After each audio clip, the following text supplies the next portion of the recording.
live with the PiGosaur Monday, number 15.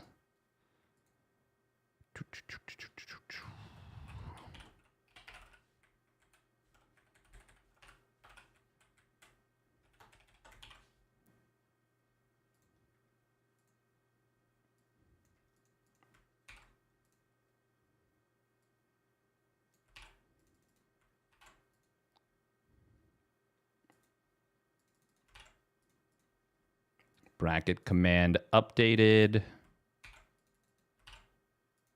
That's updated. Opening up FC2. All right, who we got tonight? We got Dark, Cham, Clem. Clem back. We didn't have him this morning in the Wardy Cup, so it's nice to see. Hero, Percival, Nikorak. Hey, welcome, Sinista. Excited for more PvP. You know what? Looking at this, I actually think we're safe from PvP tonight. No, we're safe from PvP tonight. Unless Clem really underperforms, he should cruise to the finals.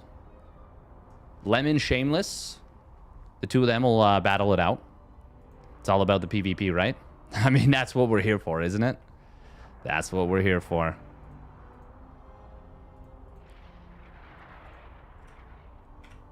Now, the question is, do I want to go with...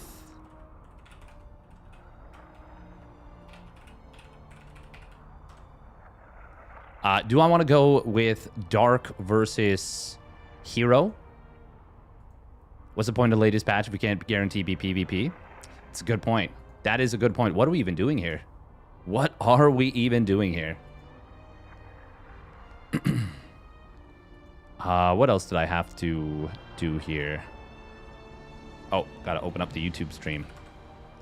YouTubia. Oh. Bia. Do do do do do do do do do do do do do do.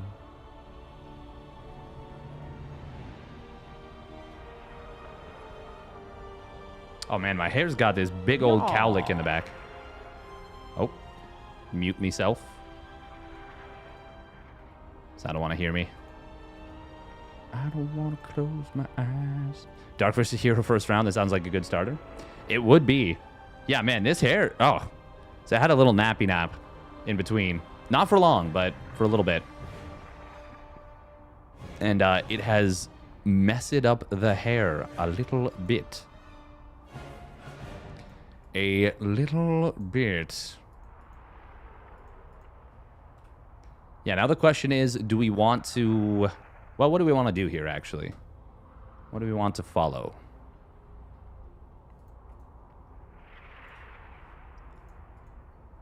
Oh.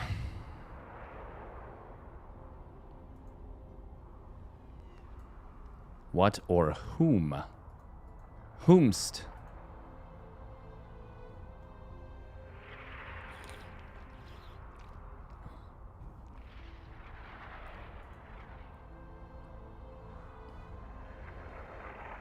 Probably Dark versus Hero side of the bracket. That's what I'm thinking too. Like you say, looking at Clem's side of the bracket, I don't think there's anyone who can really challenge him. Although I think Cham versus Jumi in the round of 8 will be a fun match. That'll be a money match, is the cool thing. Winner will get themselves into the moolah. Although Mute versus Cham, I shouldn't write off Mute. Should not write off Mute. That could be a good match as well. Question is, where's Max Packs? How funny would it be if they decided to... They're like, look, we're too good for everyone else. Let's just segment the cups. They just split the cups. How funny would that be? Hero versus Percival in the round of 8 would be fun too. Yeah, I can definitely agree with that. I do wonder who Rake is. Nice versus Rake. Winner plays Percival. Nice versus Percival, obviously, in the next round would be good. Hello, Mr. Almost Six Packs. We're a little bit of a ways away from almost, but we're working towards it. Right now, we're more of like a 2-pack. 2-pack. Wow.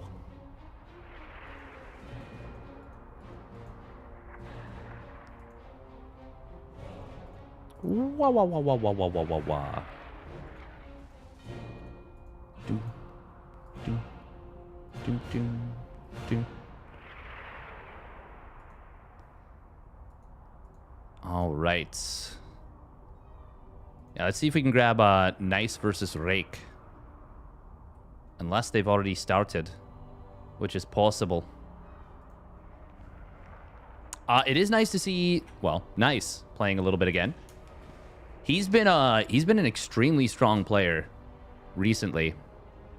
We could go Foxer versus Hatsu, and winner of that would play Nikorak. Hatsu's thing is killed units of Nikorak. Yeah, let's go Foxer Hatsu. We'll do that.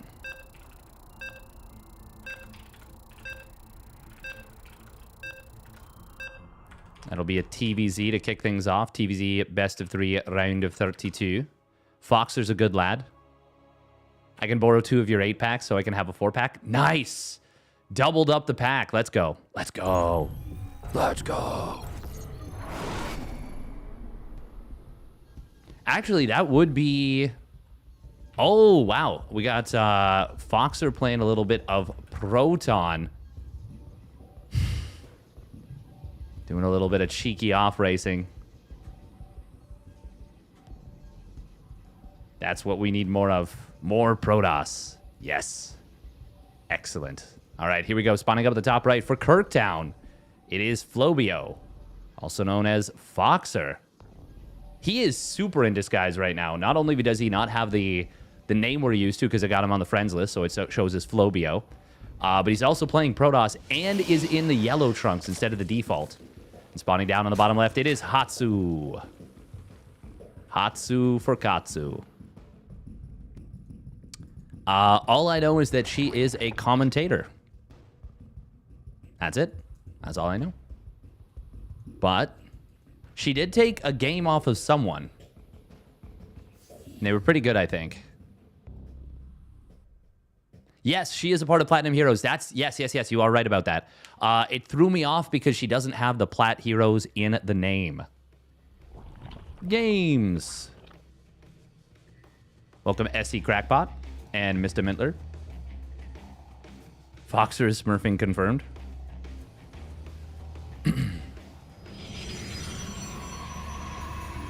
I need to learn some real nasty cheeses.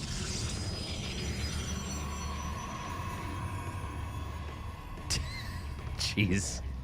We're coming in with the spice early on here, I can see. Map is Araholm, by the way, which I think we've only seen in the PiGosaur. I don't think we've seen it anywhere else. Hatsu trying to be a little bit greedy. You should drop a pylon right now. You should absolutely drop a pylon here. If you're playing to win. If you're... Oh, no, that's misplaced. Oh, Hatsu. Oh, no. Oh, that's so sad. Alexa, play Desposito. Actually, play Depresposito. Oh, that's pain. That's Spain without the S. Happens to the best of us. I know it does. And it happens to me, too. Who is certainly one of us. Misplaced hatch may as well be a pylon block. Oh, no! Oh, it's a cheese. Oh, it's a cheeky cheddar cheese. Okay. Okay, well, running the drone back through where the Adept is coming through is not the best. But Foxer might... He might mistake this. Okay, he's seen a few lings here. Recall will come through. The thing is, the Oracle just defeats any kind of ling attack. As long as you... Oh, well, hang on. There's no energy for recharge just yet. Fox is going to have to wait for another 9 energy before he wins the game for free. No, I'm not bitter. I'm not bitter. To be fair, he's well set up, and he should defend this even without energy recharge. Actually, he doesn't... Yeah, he definitely does not even need energy recharge. Hatsu, it's a neat strat. Unfortunately, it is not going to work out. GG will get called. Oh, Foxer did not energy recharge the Oracle. He used a Chrono or something. Hatsu cheesing, color me shocked. She's got some cheeky cheddars in her arsenal, her toolkit.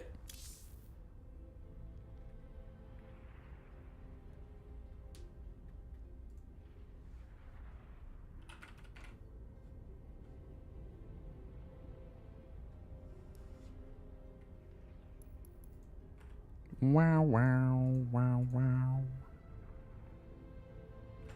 All right, so we'll see what happens after this one. I just don't know where Nice is. Although, it is possible they're on the KR server. Although I don't think we would see that yet.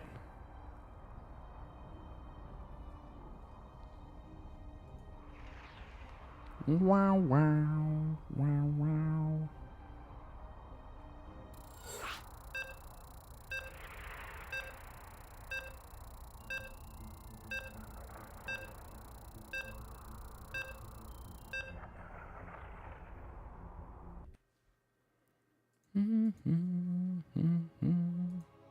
Somewhere in France. Cheddar. Cheddar the dog.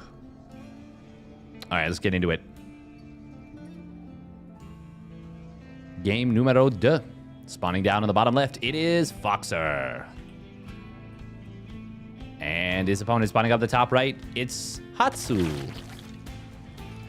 I just can't help myself but saying Hatsukatsu. It's just fun. It's fun as heck to say. Super duper fun. Yeah, the more I think about it, the more I think energy recharge, it's just so much stronger than battery overcharge was. Had a chicken katsu the other day. Nice. Oh. Oh, that's, oh.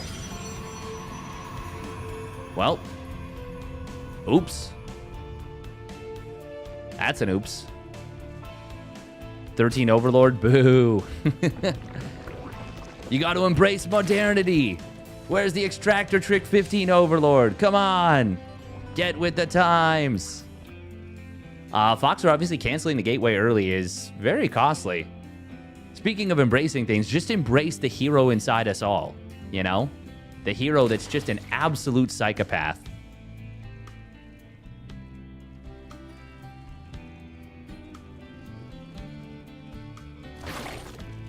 Yeah, even if you just take the simple math of energy recharge being able to target more things. Exactly. Exactly. This is an alarmingly low number of drones to see mining right now. The funny thing is, because of how they're stacked up, it makes it look like less than there is. But it's actually only missing 3 from full saturation. It's just because 2 of them are missing from a close patch. Fox are going to build a Zealot, complete the wall, and honestly, if Hatsu were to play just macro out of this, it would actually be kind of good. Foxer is just on 1 gas. He's treating this like a 12 pool, but it's not a 12 pool. It is hitting quite early. I will say that. But it's the follow-up that's really scary. And the follow-up actually is quite scary, especially since it's going to be Adepts here.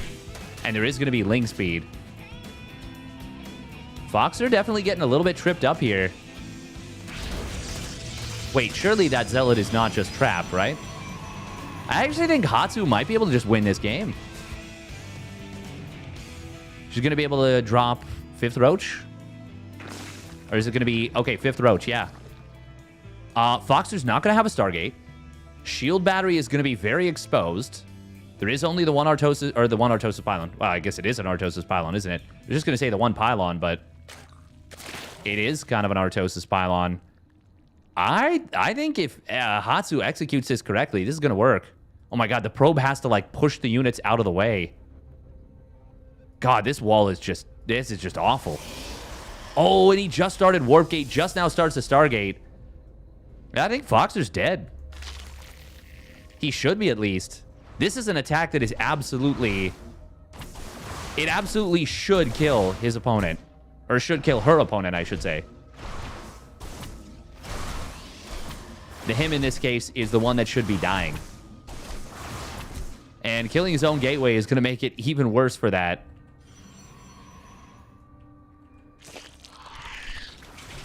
Corrosive Bile here can be quite strong. Yeah, this is just game. Stargate's going to complete in a moment. There is a chance that she dawdles a little bit too much. Funnily enough, actually, killing this gateway will allow for enough money because it cancels the Adept to build the Void Ray. Yeah, no. Void Ray just starts now. Even if she spends time killing the gateway and these units and the Cyber Core, there's still enough time to get into the main base and depower the Stargate. Now, she should be going now.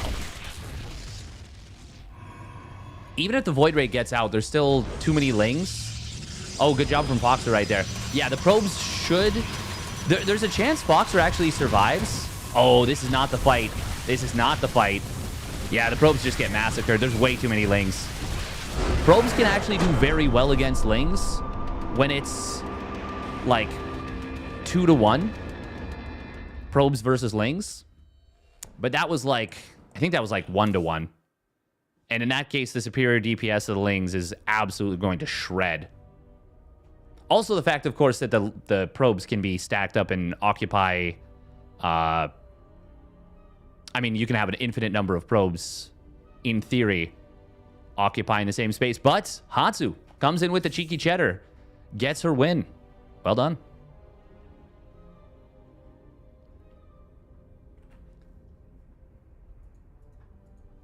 That is definitely a build that can just...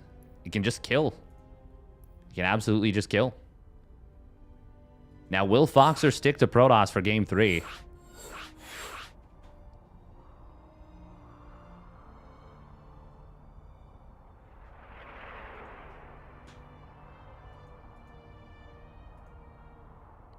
Looks like it.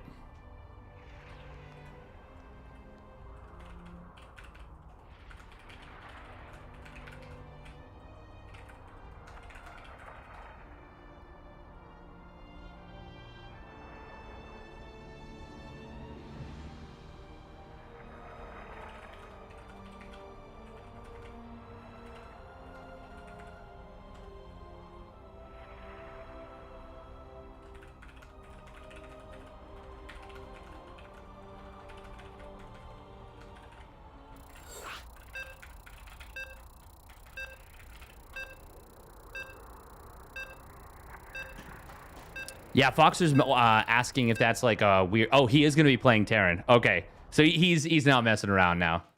He's not messing around. Ah, that's too bad. Foxer saying, well, this is a chance for me to make some moolah. I don't want to miss out on this one. Found my CVP build for the next 2 years. Nice. That's the main thing. That's what I need to do, is I need to just come up with a crap ton of the filthiest, nastiest cheeses so that I can just enjoy myself anytime I run into a Protoss on the ladder. All right, here we go. Spawning down on the bottom left, it is Foxer returning to the race of origin with the Terrans. And his opponent spawning up at the top right, it is Hatsu. In the pink. I thought Foxer was full Terran. He is. He is. He was just messing around. The thing is, usually players that are very good, even if they haven't practiced the off races much, they can still play at least a competent. game number...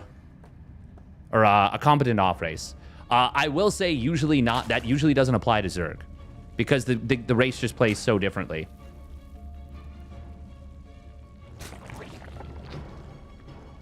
Pretty much just started and it's 2:22. 2:22 a.m. for Clem. Yeah, it is late. Yeah, Clem's got a degen sleep schedule for sure. For sure he does. Yeah, no, obviously, the high-level balance is not the biggest deal for someone like myself, but I do need to just enjoy any ladder games I play, I think. I think that's pretty important. Clem sleeps like a teenage boy who plays video games. Yeah, it's crazy. It's wild, isn't it? Foxer checking for that 2-minute magic timer of, hey, did your hatch finish?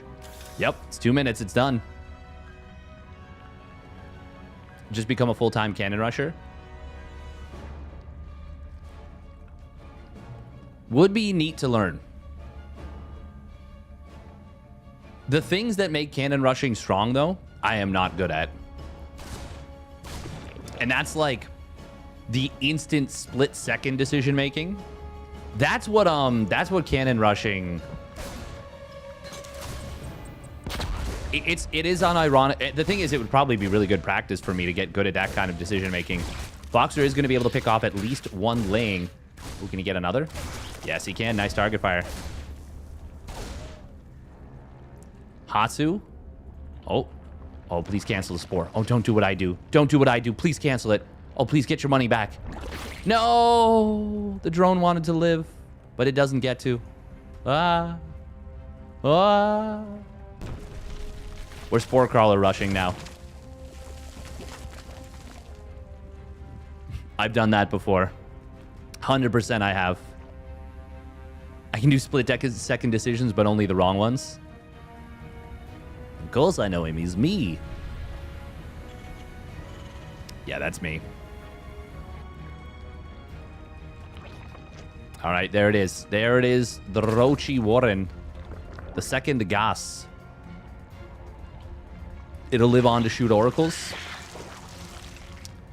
It would do that very well.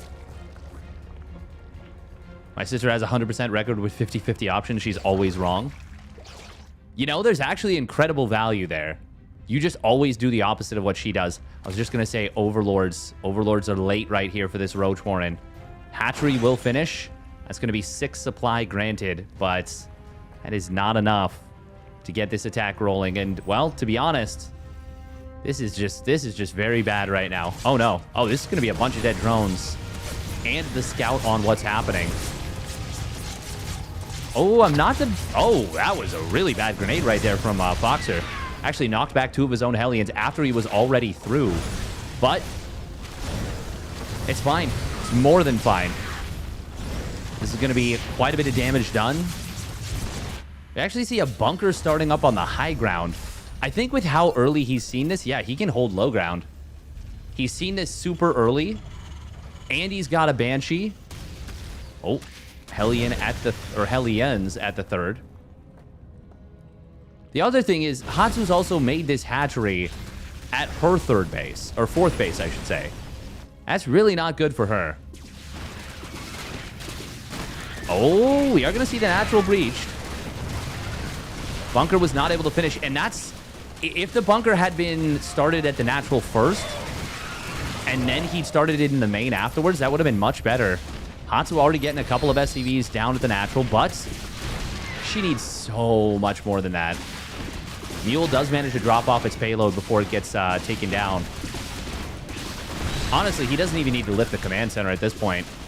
Well, yeah, no, he doesn't. He's going to be able to keep it landed, continue pumping SCVs off of it. And it is now a 14-worker lead. And, well, I mean, we knew going into this one that Hatsu was going to have to pull off some kind of miracle. And to be honest, an all-in was probably the best choice. But just did not work out. It is going to be a 5 racks, or, well, It's 3 Raxes right now. I think this is going to evolve into a 5 Rax. Behind this, we've already got the +1 weapons on the way. 2 base all-ins. They require a pretty strong response to deal with them. And unfortunately, Hatsu just doesn't have the economy to set that up. And there's not much more to say, honestly. She's trying to rebuild workers now. A mass Slapper Lord attack. A brilliant strategy. 3 more drones getting picked off. We're going to get that 4th. And a 5th, actually. That's the other thing. When the Banshees defend for a while, they're stacking up a bunch of cloak energy.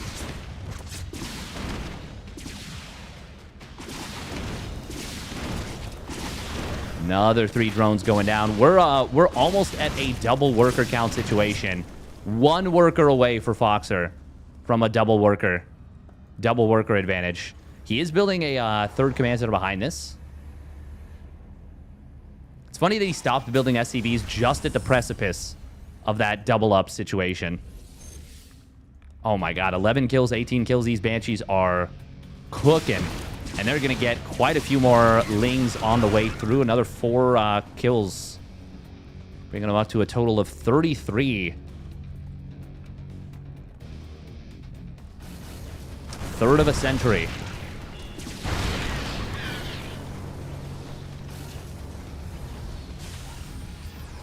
Yeah, not a whole lot you can do in a situation like this. As the Zerg player. Hey, thank you, Hello Zergling, for the Prime resub at 27 months. Late night SC2 hype. Does Hello Zergling offer salads? It's a good question. You have to get their super deluxe package or something. You are right, Krabuki. That is true. That is true. I did deceive you, and I did it on purpose. And with sinister intent is the crazy bit. I was intentionally deceitful. I just want to make that clear.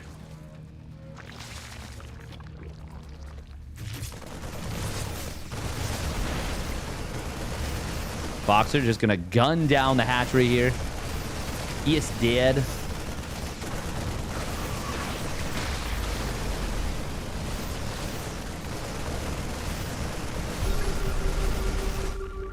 Oh, scanning the main base. I don't know. I guess he's looking for like a Spire, maybe.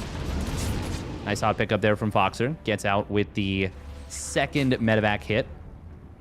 And the original double medi will drop back in on top of the proper 3rd base location.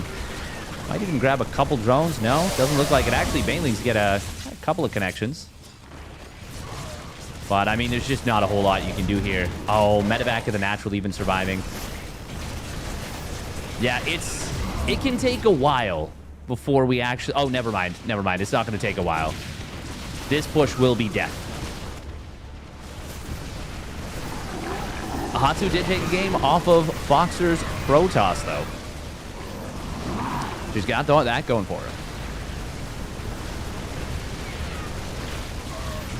More of a Hello Kitty reference because I'm old. Oh, that's cute. That is actually quite sweet. GG. Foxer moves on to face Nikorak. This push is deaf. Nice. Not death, but deaf. As in, this push is definitely going to end the game. Hayork.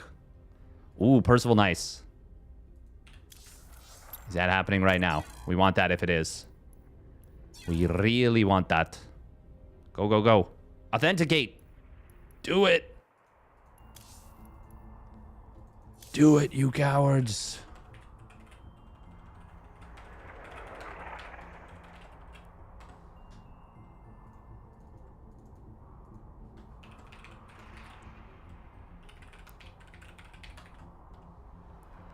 Oh, they're 10 minutes in.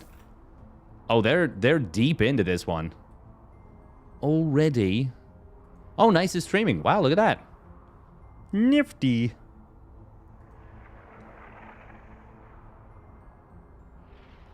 Percival.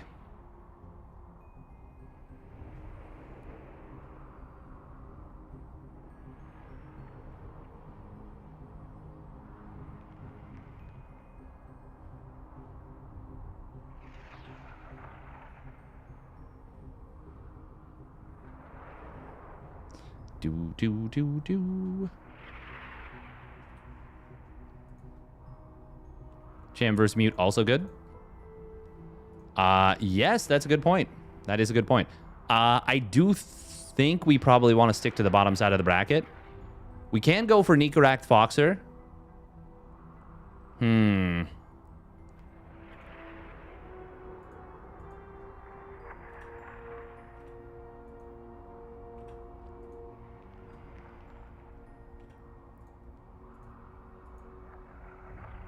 Yeah, we're going to join Nice Percival in either game 2 or we'll go from there.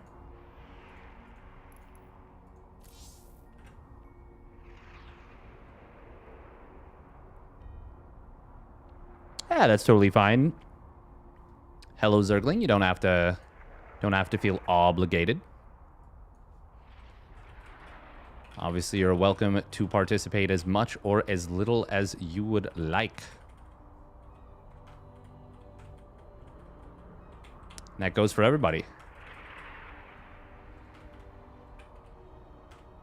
Might be a first time chattel. Oh, hydration time.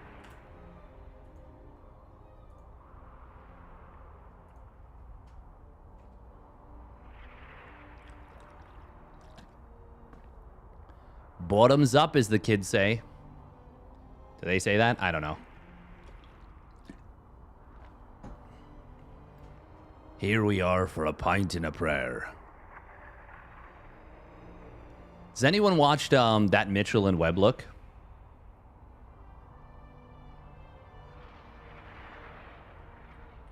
What is the guy's name?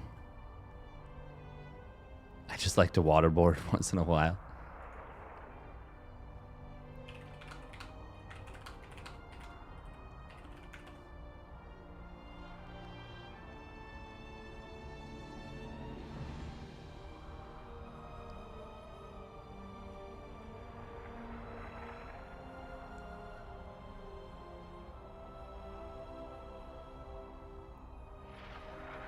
What's the character's name? I don't want to open it up because it'll get me in trouble with the YouTube stream. I think it's Donnie something. I can't remember.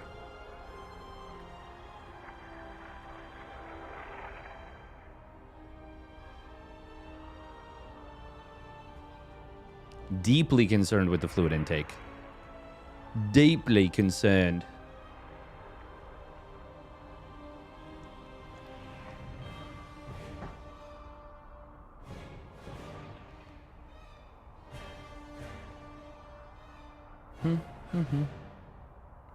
Wah, wah, wah.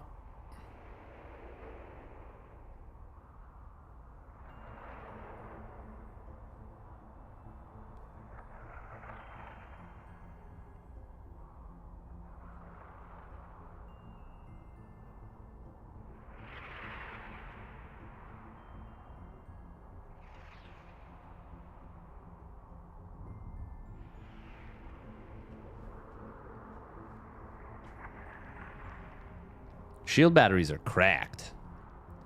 They're as cracked as they are jacked. And they're quite jacked. Therefore, they are quite cracked. Since they are as jacked as they are cracked, they are therefore jacked. I don't. What am I saying? Who am I? It's usually when I fall asleep at my desk during work hours. Nice. The best times. Am I high? No, it's high. How are you? How high are you? No, we are not. We're just the regular amount of weird. Just the regular amount of weird that we always are. You know how it is.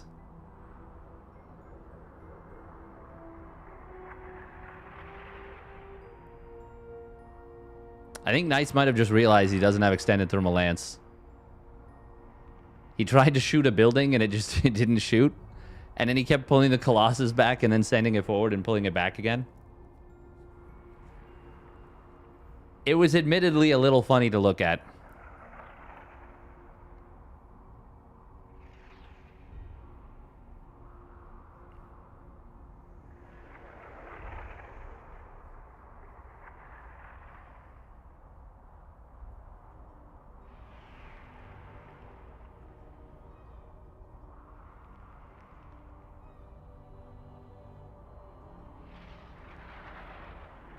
Okay, Nice is definitely winning this game now.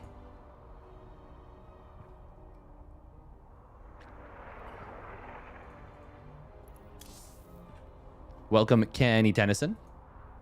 Hope you're doing well.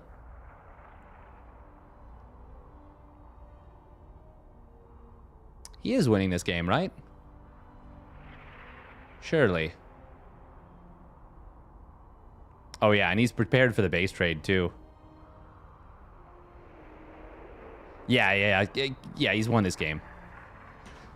Nice is almost absolutely won this game. Almost absolutely. He just needs to make sure he builds a building before... Well, actually, no, he's got so much time.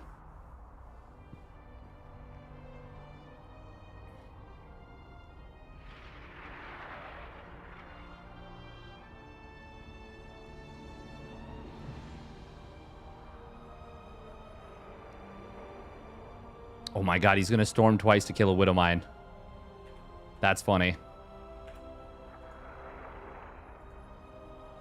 Hope y'all are doing well. Hope you're doing well as well. TBD forever.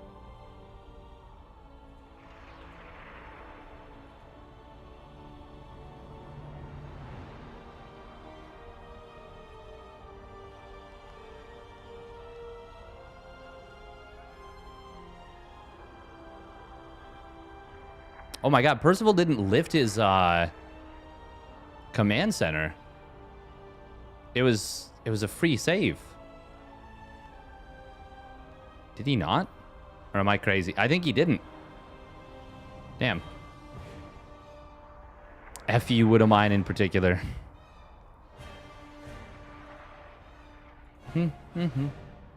Once again, I'm sorry, I should be... I am watching Nice's POV. You can take a look at him on TL.net, short for TeamLiquid.net, which is a reference to how you should always drink more water. Oh my god, is he building nukes? No freaking way. What a useless waste of resources in a game like this. If he's actually building nukes, that's so...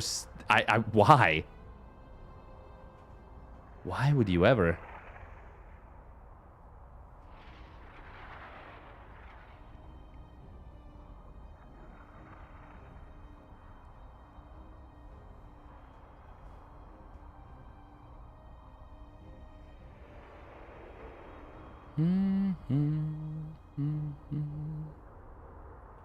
Wow, wow, wow, wow. Yeah, Nice has this game. Percival did not escape with enough units.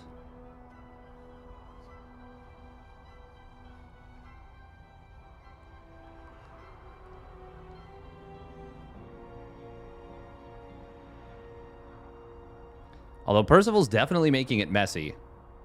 More so than he should have been able to. I think it is fair to say. There we go. GG. Percival was actually on more supply than I expected, but I think he... How many SCVs did he have? 17? Yeah, he got away with more SCVs. Or, well, a lot of SCVs. All right.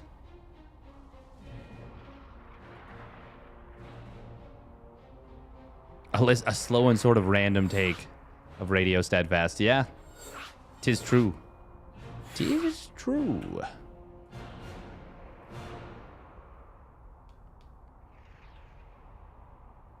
No, we're good, Macrocosm. We're just, we're chilling. We were just waiting for the game to finito.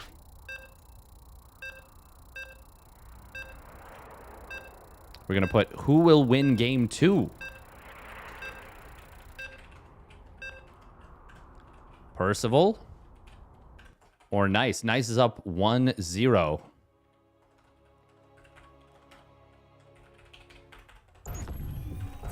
Just going to do 2-minute prediction on this one. Welcome, Belliam. Welcome, welcome. Nice has the capital C in this one for some reason. No idea why. No idea why, but that's okay. All right, here we go. Spawning up at the top right, it is Percival. And his opponent's handing out an instant probe. Is this shenanigans? We'll see. It's nice. Nice. If Percival didn't SCV scout in the previous game, could be some shenanigans. But I think should be in Clan 69. Yeah. He's just going to be as much of a dingus with this SCV as he can be. Well, as much of a dingus with this probe to the SCVs. Oh, is he going to get it? Oh, the repair, he gets it. Oh, question mark.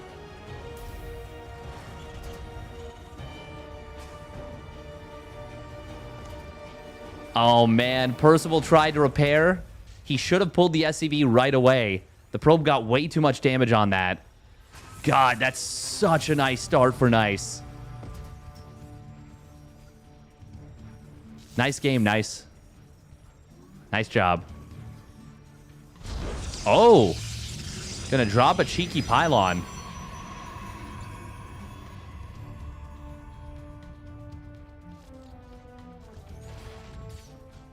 Not sure why.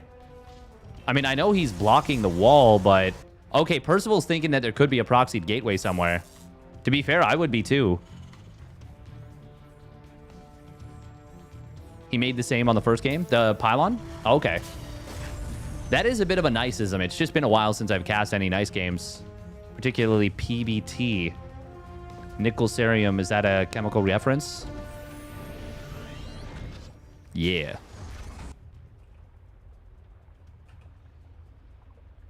It's a reference to nerds. And how he's calling us all nerds. Nerd.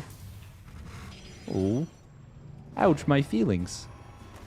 The fact that the offending probe gets away, walks all the way back home is so nice.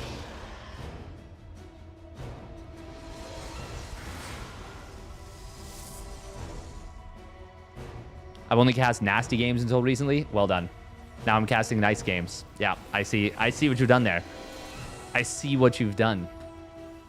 Ha ha ha ha ha. Ho ho ho ho. Robo first. Interesting. Sugar and spice and everything. Nice.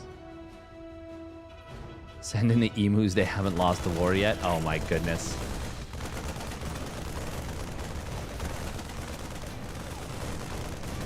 Stop every game at 69 probes. Now that would be fantastic.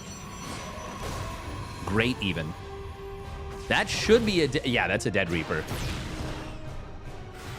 He does scout that it's... Oh, cute from Nice here. So Nice was going to go for a little bit of aggression, it looks like, and decides not to. Instead, now going to go for the fast, I would assume, third Nexus.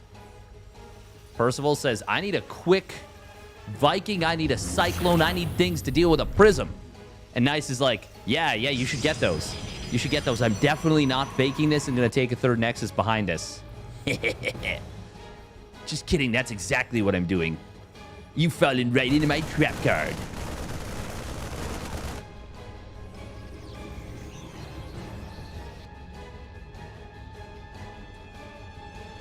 Ha ha! You have fallen right into my trap card.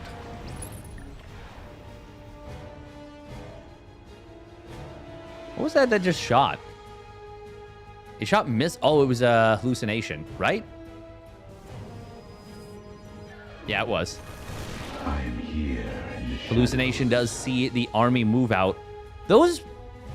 There was like a hole in the floor where those Marines just became invisible for half a moment. Hey, welcome, Corrupt Reality. Nice lock-on break. Just a pressure here from Percival.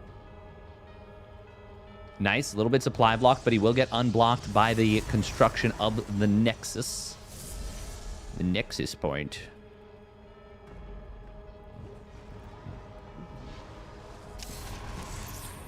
I don't think this attack can kill Nice. It shouldn't be able to. Especially not with the Immortal out. It was the weirdest thing. Was it last week that Percival was on the map against Geralt with, like, the most killable army of all time, and Geralt just refused to engage it? It was like watching a cat leaping frantically around what it thought was like a huge predator, but was actually just a dust bunny on the ground. And the cat's doing all these crazy jumps and maneuvers. Like, Geralt was, like, blinking around the army. And it was, like, 8 Marines without stim and 2 siege tanks or something. Or, like, it might have even been 1 siege tank. We're going to see maybe not the best engagement here for Nice, but he will be able to take down at least the first tank. Banshee is going to get taken down as well. Cyclone as well. Okay. Nice will get the cleanup here. But it is bloody expensive. Still, I mean, this is plenty good for Nice. Yeah. He just killed, like, all of Percival's army. That was all of it. That was the whole thing. Nice is not, like, that scared kitten. Nice is more like a velociraptor. No, the 2v2 is not tomorrow. It's once a month. Won't be till February. Oh, wow, that's a fast 4th Nexus. That's a very fast. That's a very fast. Oh my. Look at how speedy he takes the base. Yeah, it would have been really nice if it was, but yeah, it'll be once a month. That would be pretty crazy if he was putting $1,300 prize pool tournaments once a week. At that point, if Euthermal has the ability to raise that much money, he legit could raise enough money to run his own circuit. Like, and not just like a small scale one, like a proper replacement for ESL. If assuming, of course, we don't get our own circuit, which I hope we do, but I don't know. Nice already has +1 weapons, by the way, during all this. He's getting a second Robo and a Robo Bay. We're going to see the target fire on nothing. He's just letting the Immortals shoot willy-nilly. But they will kill a reactor nonetheless. And he gets out with basically no shield damage even. Just the barriers popped pretty much. Ooh, finding this tank will be really nice, and he will get it. Actually, one of the barriers was not popped. Which means, damn. Well, it means Nice gets a tank pick off for very little loss. I say very little loss. It's 0. It's 0 loss. Now, you still got to be super, super careful here. Oh, can he get that tech lab? Okay, that was not the best from Nice. That's a lot of unnecessary hull damage. Surely Percival repairs that tech lab, right? He's got lots of time, but he needs to do it. Okay, there we go. Oh, I like the missile turret as well. Nice is already on 80 probes. And 1 Colossus out. Should be 2 more on the way, but he's actually supply blocked at 140. There we go. There's the unblock, and there is the 3rd Colossus started up. +2 weapons, Blink, Extended Thermal Lance, all on, well, on the way. And as well as that 2nd Colossus. He is going to have the 2nd Colossus and Blink done in time for this push of Percival. Percival actually just cannot be pushing. Oh, an oopsie poopsie on a double Templar Archives. But Nice is so far ahead, I feel, that, at least in economy, that's not actually a big deal for him. I know Percival is matching his mineral income for now, but there's a 5th Nexus on the way for Nice. Nice is on 87 probes, 4 gases. Oh, and Percival's going to have a bit of a difficult time dealing with this. The Warp-In will go off, even if just barely. That's going to be a lot of dead SCVs right out the gate. And Nice is pressuring at the front during all this. Widowmine, oh, good kiting there from Percival. Widowmine does get some big damage. Nice scan from Percival as well. Spots the Observa. Oh, there's still 1 SCV here. Oh, nice micro there from Percival for a moment. But he is still going to lose another 3 SCVs. And it delayed his armory as well, which is going to delay the next set of upgrades. Nice is already on 2-0. And he's got his 3-1 upgrade started up. I do like that he's taken down these rocks in order to easily access the watchtowers. Great vision for Nice here. And a 6th Nexus about to start. Sheesh. Oh, and he sees the army thanks to that watchtower. And an observer, actually. God, Nice is cruising this game. Beautiful macro from Nice. Nearly maxed out and already getting up to the big gateway count for instant remaxes. Maybe not instant remaxes, but instant mass reinforcements. Already going to be on 12 gates, 13th and 14th on the way as well. We've also got that Stargate transition coming in case he wants a mama ship, a fleet beacon, whatever. There's the DT Shrine also done. Starting up that DT Blink. Yeah, this is just Nice having himself a heck of a game. 93 probes. I think he might have overdone it with the probes a little bit. That's the one mistake, perhaps. But as long as he keeps trading, it is actually, I mean, it's good. It's just you don't want to leave yourself exposed by building too much economy. It's time for Dark Shrine. We're going to see a jump forward coming in here from Nice. And, oh, that might have been a bit of a bold blink, but I think it's going to be fine. He's got enough power behind the army to kind of buffet this. I will say pushing into this choke feels like a bridge too far, but a Zealot warping into the natural, well, from the main into the natural, will cover him. Vikings are going to find the Colossus, but it's going to come at the cost of every Viking most likely. And the ground army also being pushed away. Yeah, Percival's dead at the third. As he gets battered in the main, SCV's getting taken down. 40 have died in this game. And counting. There might be enough Immortals to just click down the planetary, yeah. Nice has got him. Damn. Nice. With the Falcon Punch in that game. Very well done. And it's going to be Nice versus Hero for the next one.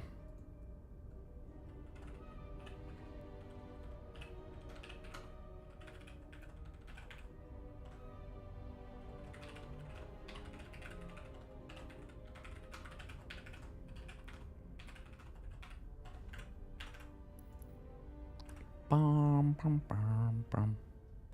Do do do do do do.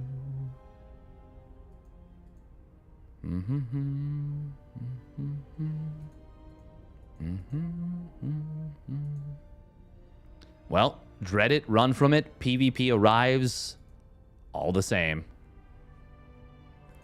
And that's what we're here for. Kind of tired of the PvPs?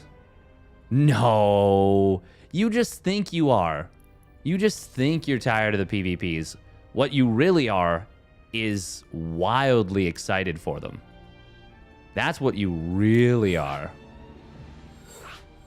You just can't get enough of these PvPs.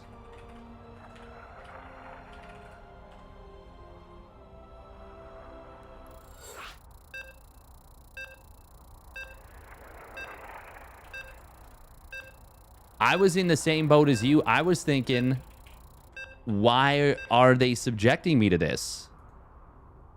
Who did I hurt? What did I do to deserve this? But now the Stockholm Syndrome is kicked right in, and I'm saying, yay, PvP. That lobotomy felt great. You know? It's all a matter of reframing.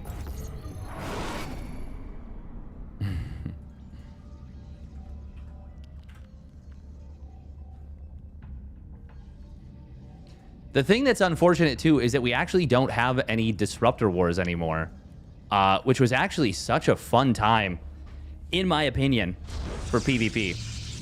PvP was super fun when Disruptor Wars were more frequent. Now you never get them. They, don't exist anymore. All right, here we go. Spawning up at the top left, it is Weibo Gaming's Hero. In the blue. And his opponent spawning down on the bottom right. It is Nice. Nice.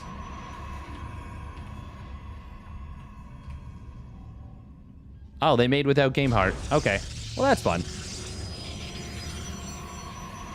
If there's one thing I really wanted to cast right now, more than a PvP, it's a PvP with limited information. That's what I'm here for. Ka-chow! Blink Stalker Disruptors is nice. Yeah, it's a lot of fun. It's a lot of fun. Not sure who to bet on.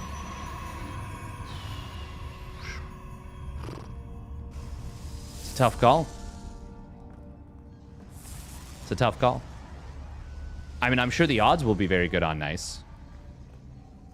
Blindfolded PvP casting. That would be really funny.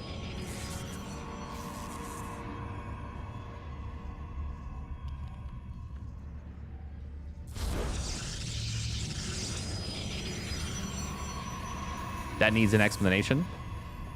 Why there's no Blink Stalker Disruptor anymore? Players have just gotten really good at playing Zealot Stalker. The mobility is incredible. And... well, that's kind of it, actually. The mobility is just so much better. Oh, no limited information PvP cast? Oh, because there's no game heart.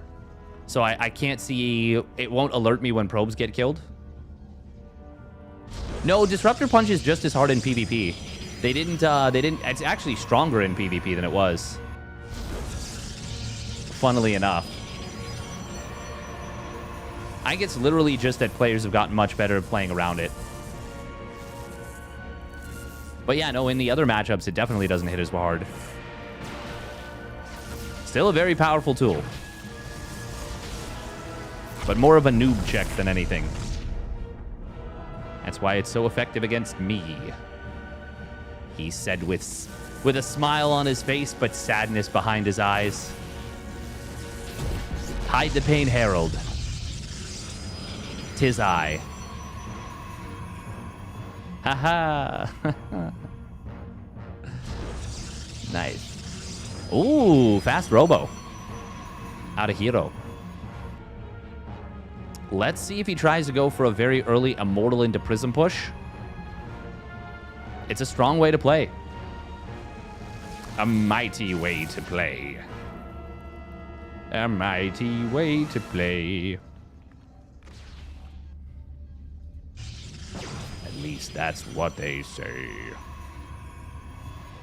Okay. It's going to be 3 sentries out of Nice. That's obviously going to give him a ton of hallucinations. He's still got quite a bit of gas in the bank, even after he's going to be starting up the Blink upgrade. Assuming, of course, that's what he does. Oh, it's going to be Charge. Brr. Meanwhile, immediate Prism coming in from Hero. So Hero's going to try and put some pressure on. Nice says, screw it, we're going Charge.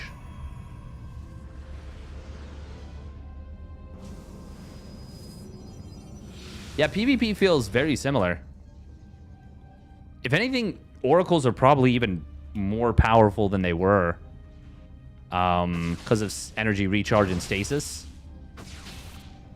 Which actually just maybe makes MaxPax even better in PvP. Because he was always the best Oracle user in PvP, I think. And as well, the best Phoenix user. And the best at Phoenix Wars. Which means... if he gets an Oracle, he is going to terrorize you with it. Probon not mining. Oopsie poopsie. Hold that thought. We do have the Double Adept shading forward. Going to be able to grab 2 probes. And getting on out. No game heart. Disappointed. We do see Blink coming in behind this from Hero. Stalker's on patrol.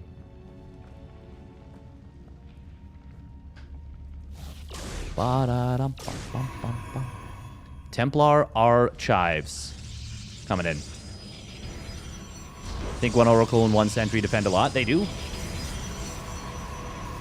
Yeah, MaxPax realized that the 1 gate might actually be more powerful than it was. I actually do think the 1 gate is more powerful than it was. We're going to see Nice. He's just going to go for Charge Lot Archon. Just straight up. Straight up. Hero gonna scout. Well, he's gonna scout the majority of it. Only missing one gate so far. He actually does fire up the third Nexus. This is funny because Hero's been doing a Templar's Archive. Keep calm and Templar on. I love t-shirts. What does keep calm and chive on even mean? God, it makes me mad. And I don't know why. Sorry if anyone in chat was really attached to that phrase. Hero looking for a snipe on some probity probes. On a sentry. He actually does end up losing one of his stalkers here. Almost loses a few more. Force field to try and lock the Archons in. Which is a funny sentence when you say it out loud because they can break force fields, but he tried to use units. Unfortunately, the hot pickup was good. Now it's Hero attacking into Nice.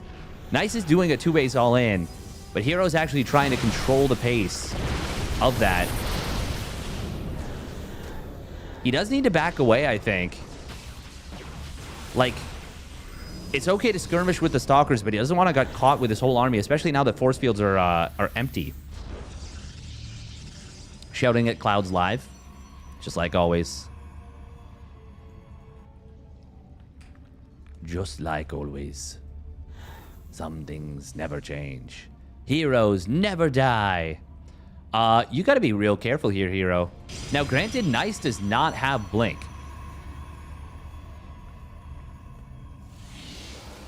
What Nice does have, though, is a very particular set of skills that are a nightmare for people like you.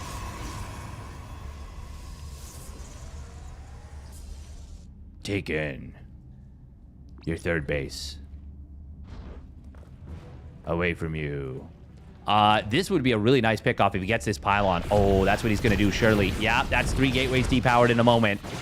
Target fire on that Archon. Not able to get it. No force fields available for a punish. How many Stalkers does Hero lose? 2 so far. But he will pull back to the shield batteries. Archon's going to try and connect. The army was recalled, or rather the Prism. Oh, Hero got to pick up that one Immortal. Not going to be able to do it. He does drop a force field. Couple of force fields on the bottom side. Immortal actually stays alive to the shield battery. Wow. And Hero is going to hold here. Archons, there's only one left. There's still a ton of Stalkers. Energy recharge was used, but there's, yeah, only one Archon left. 2 Immortals. Target fire on the Prism will deny these 3 Zealots from warping in.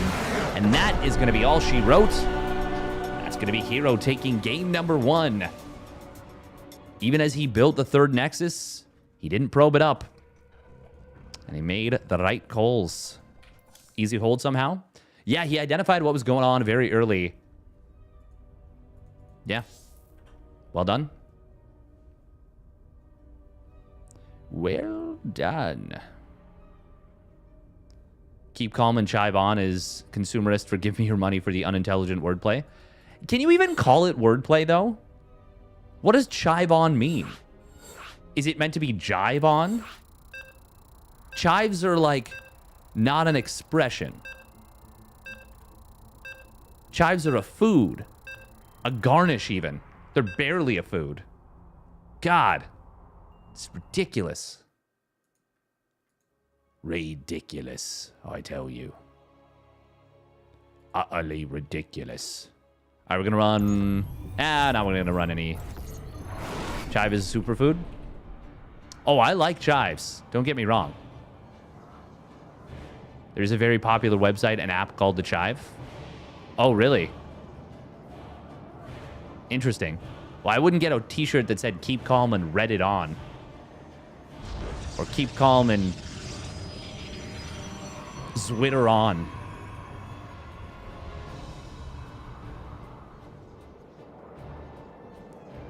Yeah, that's what we're here for. Hello, Zergling. That's what we're here for. Old man. More and more, this stream is becoming old man yelling at clouds. You know Redditors would absolutely wear that shirt, though. Yeah, they probably would. You're right. Keep calm and steadfast on. Honestly, Pornhub t-shirts are more socially acceptable than a Reddit t-shirt. I mean, I have a Twitch t-shirt. I did get it for free.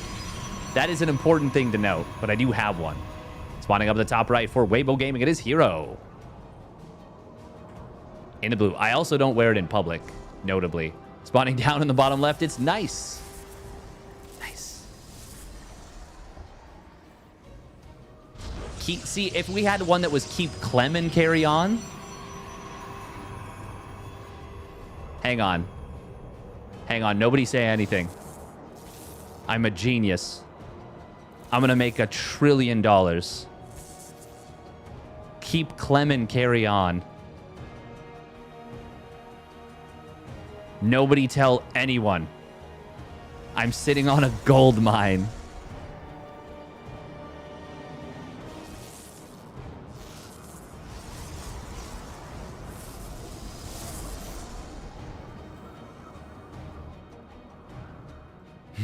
Shut up and take my money.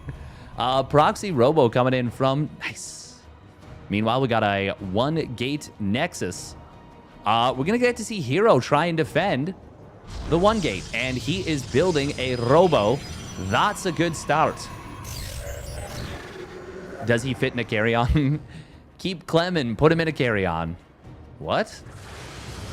Kidnap him? Yeah. Yeah, just a little bit of kidnapping. Hopefully Gro Papa is not watching. He's like, oh, what are you trying to do with my son? I will, how you say, cut you up. No, I have no idea. He seems like a very sweet gentleman. Very supportive of his son. Super cool to see. I'm just imagining he's protective, which is a good thing for a father to be of their child.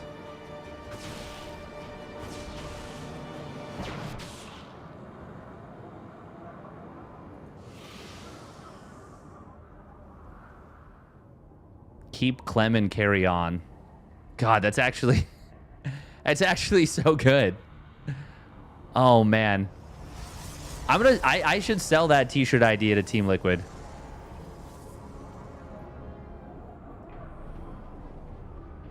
In before like somebody from Team Liquid's listening to the stream and they're like, well, we're just gonna take it. So no.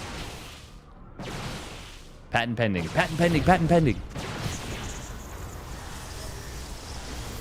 By the way, Nice went for the Warp Prism first, which, well, I would say has not worked out swimmingly for him so far because there's already an Immortal out. Oh, ooh, nice job from Hero getting back to the safety of the shield battery. Force field, not going to do too much. But, yeah, the fact that Nice barely had an advantage in the Robo timing and has never been ahead in the gateway count and will barely be ahead in it now. I mean, this is just brutal right now. Hero is basically on the same setup, but has an entire Nexus. Now, granted, Hero did blind counter what his opponent was doing.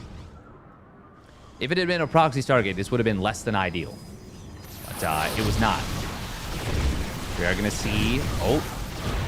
Force fields are going to break up the attack from Nice. And Hero does end up ultimately getting a Stalker on the tail end. Nice actually didn't lose anything to the force fields. But he does lose something behind it. And Hero has not lost anything. At all. Oh my god, surely this can't be a perfect game, right? There's no way. Energy recharge was used, which means it cannot be used to recharge the shield battery now. No, Nice is going to kill something at least. Yeah, especially as this Immortal drop goes into the main.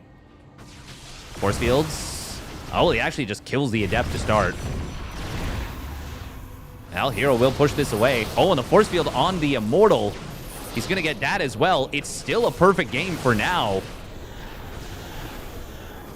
Hello?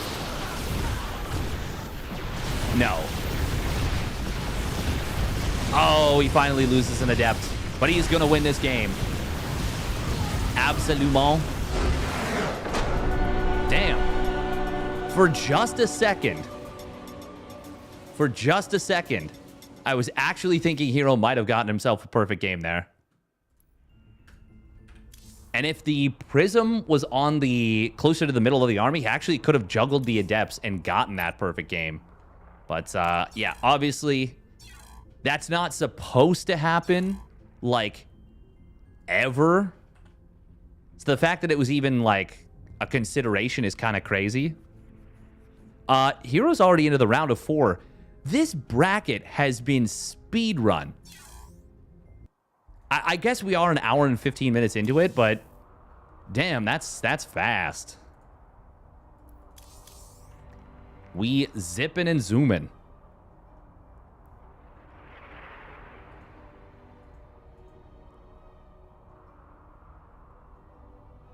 How many liters is a human? That's a good point. Or good point. Good question. Good point. All right, we're going to run 2.5 minutes of ads. You can subscribe if you want to get ad-free viewing. Or you can head over to YouTube, take a look there. Continue the conversation. You said that and you will get Turtle Games from now on. Possibly. You won 1,201 points on your 250k bet. I mean, to be fair, if we look at the players and expected values, what does the Ligulac tell us? How many times has Nice beaten Hero? Not a whole hell of a lot, but more than I would have expected, actually. He has won 20 matches out of 72. Or sorry, no, 20 games out of 72. He's only won 3 matches out of 26. So yeah, Hero has a nearly 90% win rate in their head-to-head. Hey, thank you for the raid. Nice. Nice, nice, nice. Welcome, welcome. GG's. Hero, very tough opponent.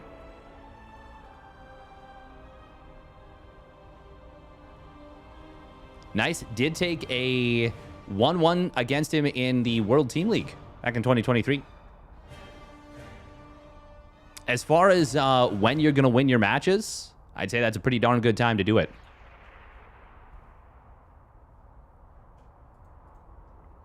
O7's in the chat, and big thank you. Make sure to, can somebody shout out Nice in the chat so we can send some follows his way. The Taiwanese Protoss.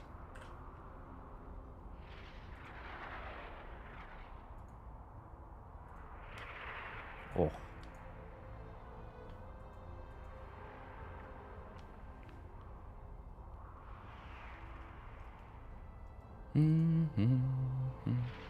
Hey, welcome, Dutes.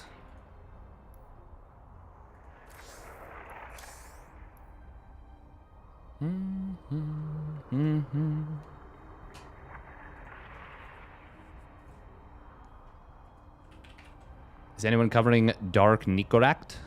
Nikorak. Oh, yes. Oh my god, Nikorak's gonna win game 1? Wait.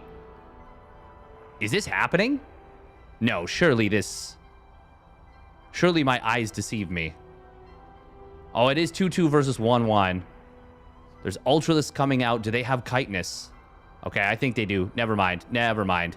Yeah, they're big, chunky Ultras. No, there's so many... Okay, never mind. They're gonna win this fight. Yeah. Nikorak just tapped out with a 30 army supply advantage. That's crazy. Oh.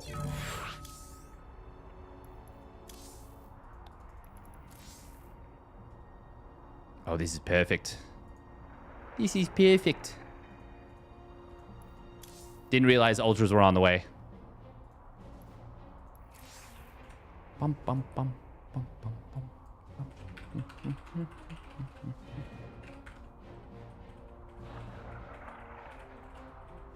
Yeah, it was a 1-1 8 racks. Versus 2-2 and Ultras out.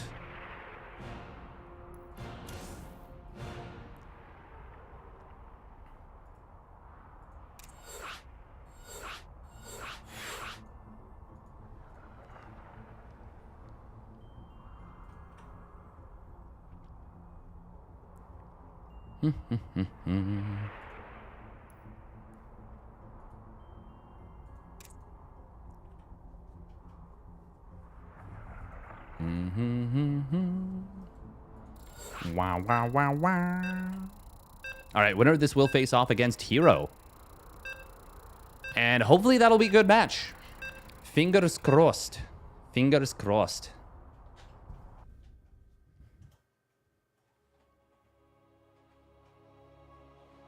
It's going to be on El Dorado. Nikorak, once again, a player that has been killing it recently.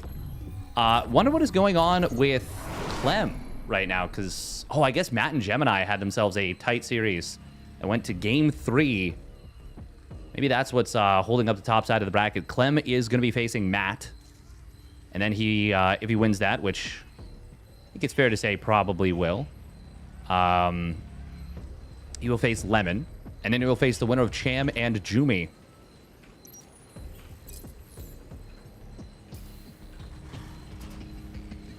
Who is Matt? He's a Zerg player from EU. Actually frequents the chat quite often. Quite a clever player. Clever. Good player, smart player. I want to say he's like, what is he? Is he 5'2" now? He's been decently rated. Just going to look up his Nefest right now.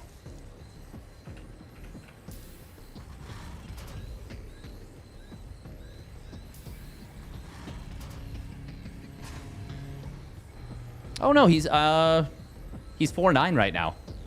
Really? Wonder if he's got some sneaky stuff. Why not just make the t-shirt yourself? I mean, I wouldn't want to just make a Clem t-shirt. Is the thing. That would feel weird. But I mean, I could in theory. It would just feel, at the very least, I would want to get Clem's permission, for example.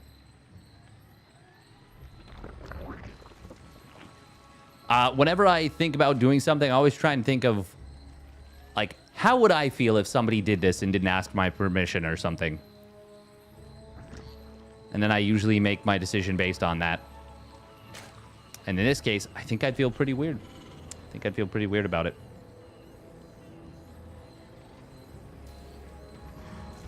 Dark doing what he loves to do here, which is taking a gasless third hatch. Hatch, pool, hatch. I could theoretically just do it, though. Make it good, give them half if it works out.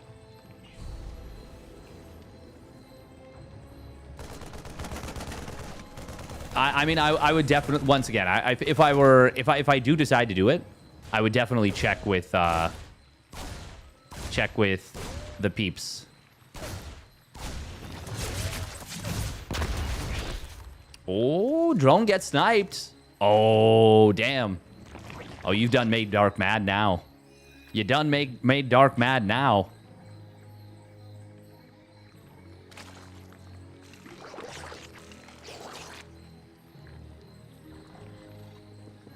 Cover song rules. Yeah, I'm sure legally speaking it would probably be fine. But that's just not how I operate.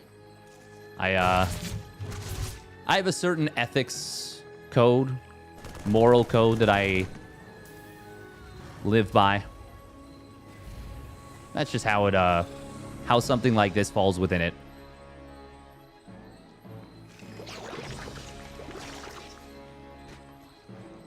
Now, it is important when you're considering something like that to not let it paralyze you from doing something that, you know, maybe you want to do or is just cool.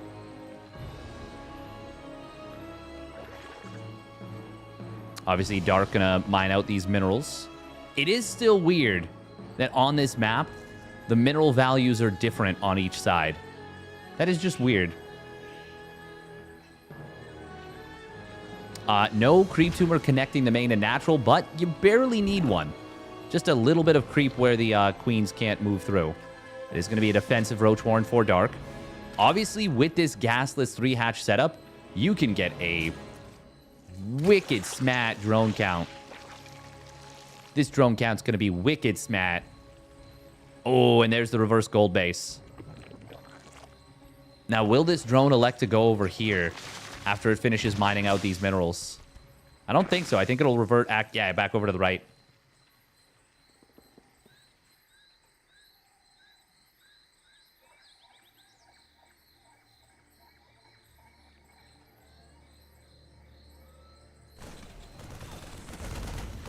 Scouting here from Dark. We are going to see an attempt to run by with the Hellions, but good positioning on the Lings and Queens.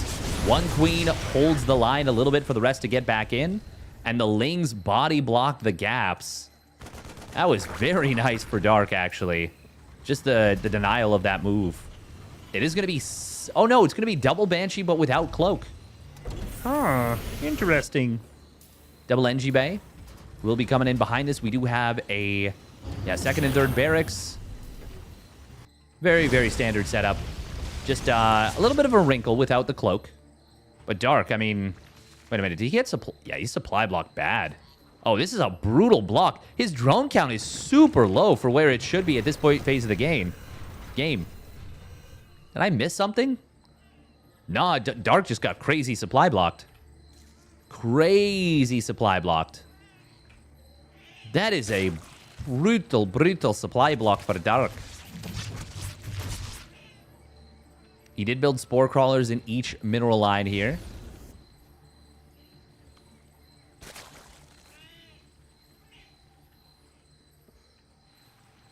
Oh.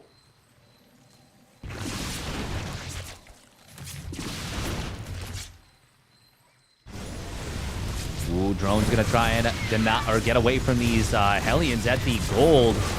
They will take some shots, but all the Hellions will go down. 4 of these kills were from Banshees. Oh, and he gets another 2, I believe. Yeah, another 2 kills. Dark, even with the supply block and early damage, because he has this gold base and pretty great creep spread and evenly timed upgrades, and that's actually a slightly late combat shields, I actually still really like his position here. I mean, he did get the excellent start off of that gasless setup, and now that gold base is just, I mean, it's just free mining. Dark also racing up to 82 drones. And he is, that's enough to max him out at the supply cap, no? 60, no, not quite. Not quite. It's close, though. It is close. And it's going to be a Nidus Worm and an Infestation Pit. That's a weird combo. Oh, and there's Ling Speed? Okay. So I guess we're going to continue the upgrades after this. Nikorak building a 4th command center on location. Oh, he did this versus someone recently. Swarm Hosts. Swarm Host Nidus. He did it specifically on this map.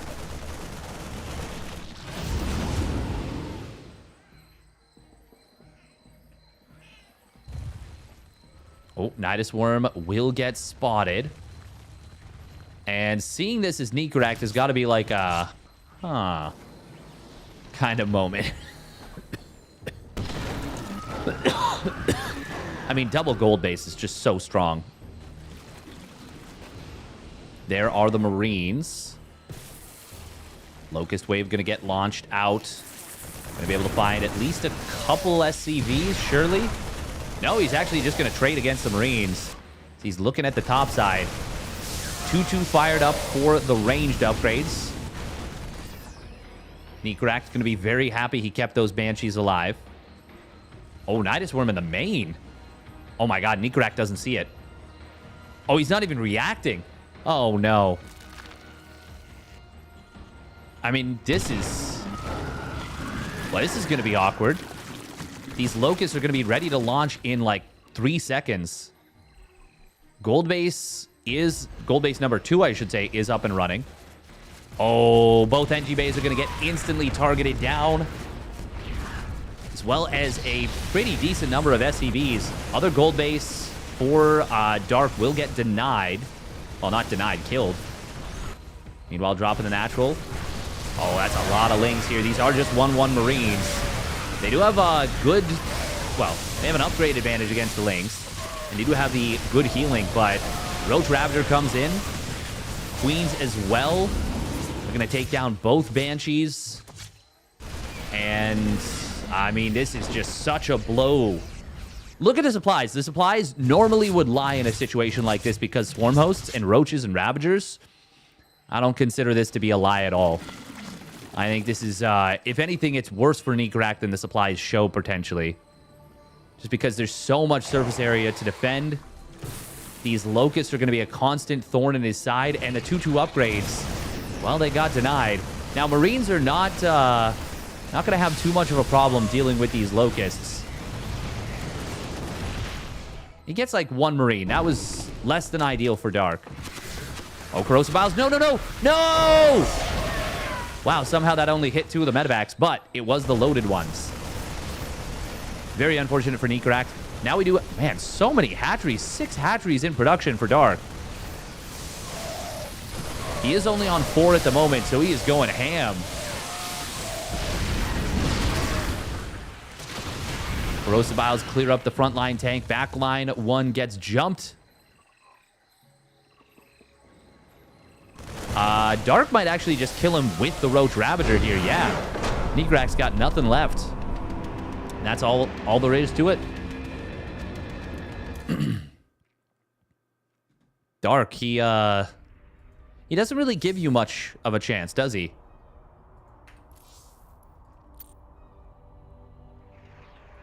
He's like that one guy in the game.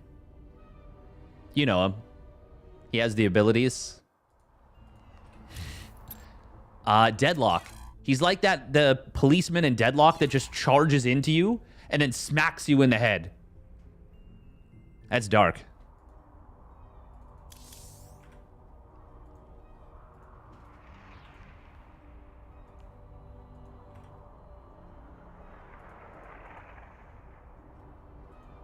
Hey, welcome, Diego.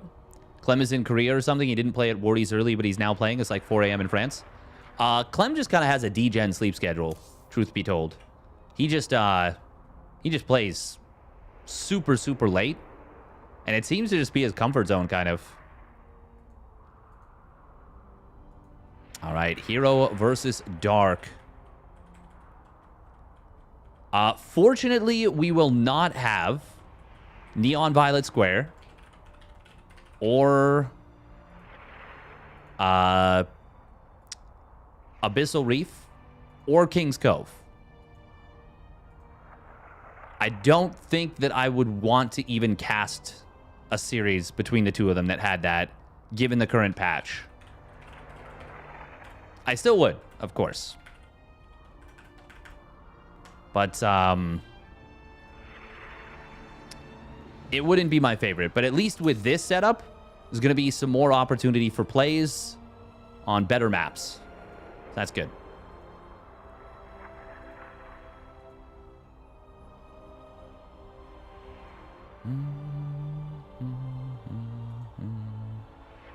Wait, when is... Okay, no, that's not tomorrow. Masters Coliseum is in 2 days. So we are absolutely getting up for that on Thursday morning. 100%. Wait, is that... Hang on. Which one is it where you're... is it the Luli Cup where I'm in-game? Oh, do I want to get up for that? Oh, that's so early. No, no, no, I can't. I don't think I can.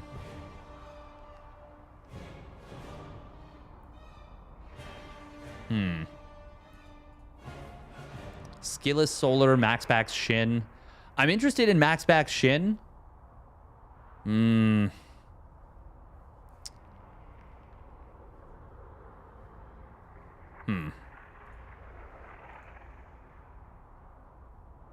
Danes would maybe say Clem is dodging Max Packs. No, I don't think so. I think we're a few tournaments away from that being what the situation is. Maybe more than a few tournaments away.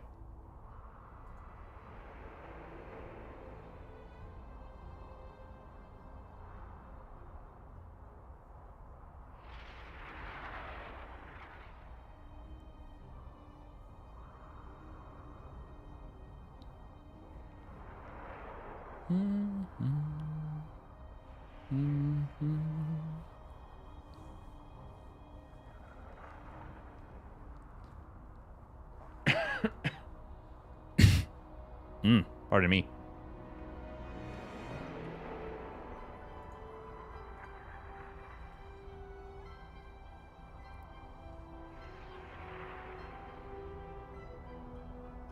He precisely shoots all targets before they have a chance. He is a damn fine precision player. In another world, Clem could have been an extremely successful FPS player. Could have been very successful.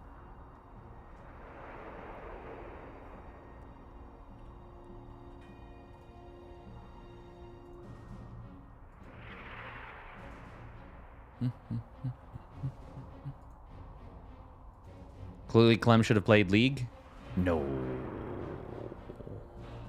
No. No.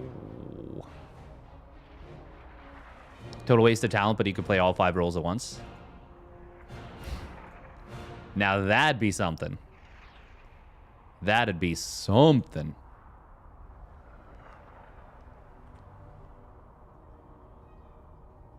League has more money and bigger fan base, doesn't it? It definitely has more money and it definitely has a bigger fan base. But it doesn't mean it's the better game. And I mean, the kid was meant to play StarCraft, you know?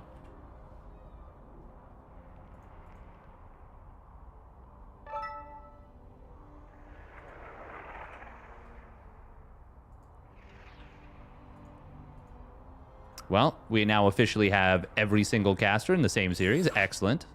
Good stuff.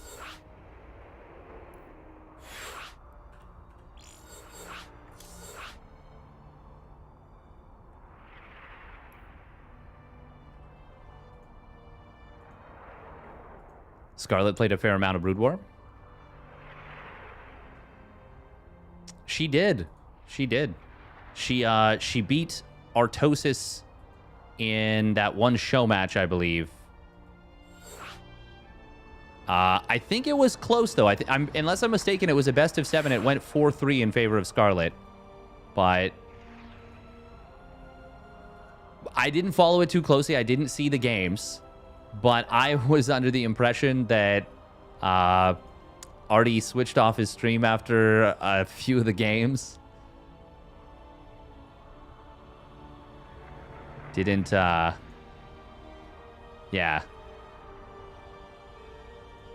Artosis is exactly as good at Brood War as he thinks he is. Thanks for sure. That's quite a sentence.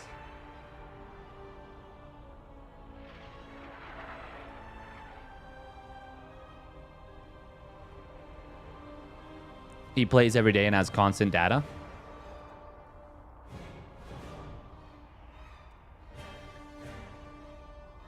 I think we can all get a little frustrated when we're in games and losing games. I know I can. And if I were judged by my weakest moments, I would be judged harshly. As I think we all would. Oh. Dark is playing Terran against Heroes Protoss. Psych. He didn't change race. I was like, wow. That's crazy. He said, I'm not ready. Lol.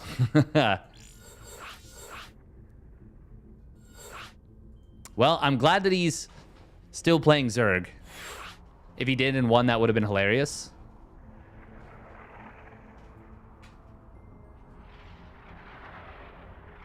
That would have been pretty funny. Ooh. Raising the desk a little. Yeah. Oh, that might be better for me. Is that better posture? Maybe? I don't know. Actually, probably not. Shoulders have to hunch up a little bit. But it does let me look closer to the camera as my natural vantage point. Damn, if... That would be crazy. Right before he goes to the military, he just switches to Terran, beats a bunch of Protoss players, and then says, screw it, I'm out.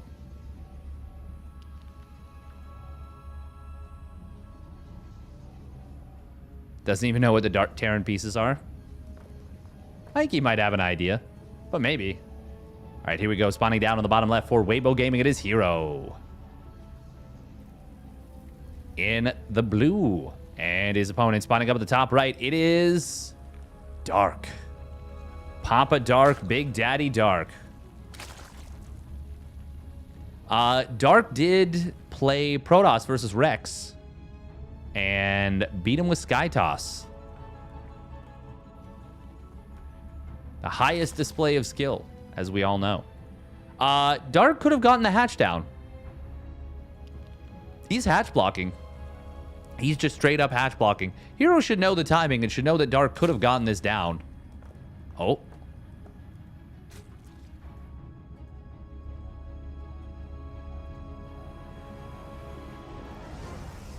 Is Hero going to try and prevent the hatch block? Which is to say, Dark from hatch blocking him? Yes, he will. And... Oh. Oh. Oh. Oh. Yeah, he's got the block. Hero, that is. Hero's got the prevent block. And that's quite bad for Dark. Quite unpleasant. Yeah, this sucks actually for Dark. His hatchery is massively delayed, while his opponent's Nexus is only slightly delayed. He was born in this darkness. 1:30 hatch in the natural. That is so late. Oh, he's going to take a hatch at the third. Okay. Oh, he actually let the gas finish. Okay. Well, that's one advantage that Dark will have. Hero will not have access to an early Stargate for at least a little bit. It's actually not even that much later than normal if he builds it right now. It will mean that... oh, there it is. It's at the natural. Okay. Dark's going to see it. Is under attack. Hero does have money for... Man, it feels like Hero's not even short on gas somehow. How is this? I mean, I guess all the timings are kind of askew anyways, and he's been mining fully off the one gas for a while. And it's really when he wants to start Warp Gate that got slowed down a lot. Adept going to shade into the natural. Natural.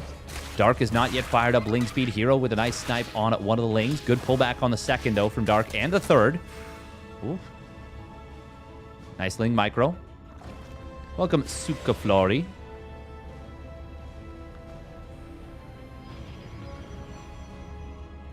Hero sending forward a Zealot. Dark's worker count not at a great spot. And there is potential for Hero to find even more damage. Yeah, I'm not super fond of Dark's position right now.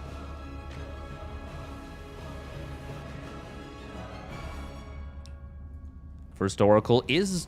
I mean, it's not super fast. It's not super fast. Did I miss Clem? No, you good.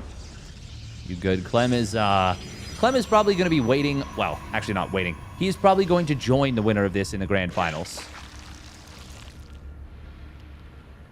Unless something crazy happens. Like, truly crazy.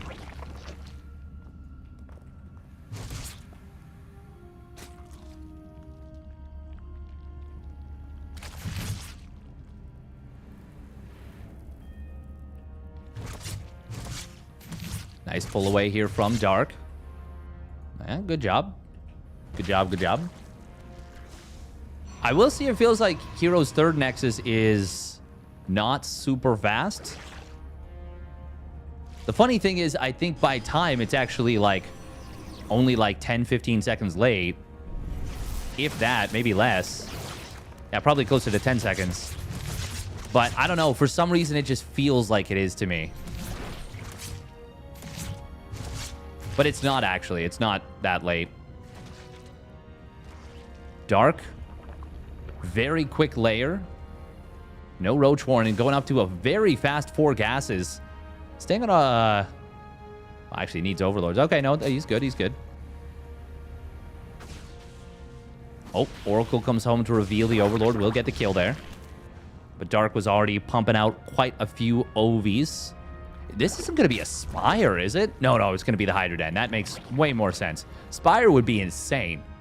He just wouldn't have anything to fight Blink Stalkers. I mean, honestly...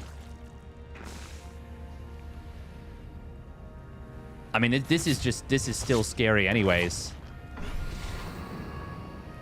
Heroes Blink Stalkers seem to get a bonus versus Hydras.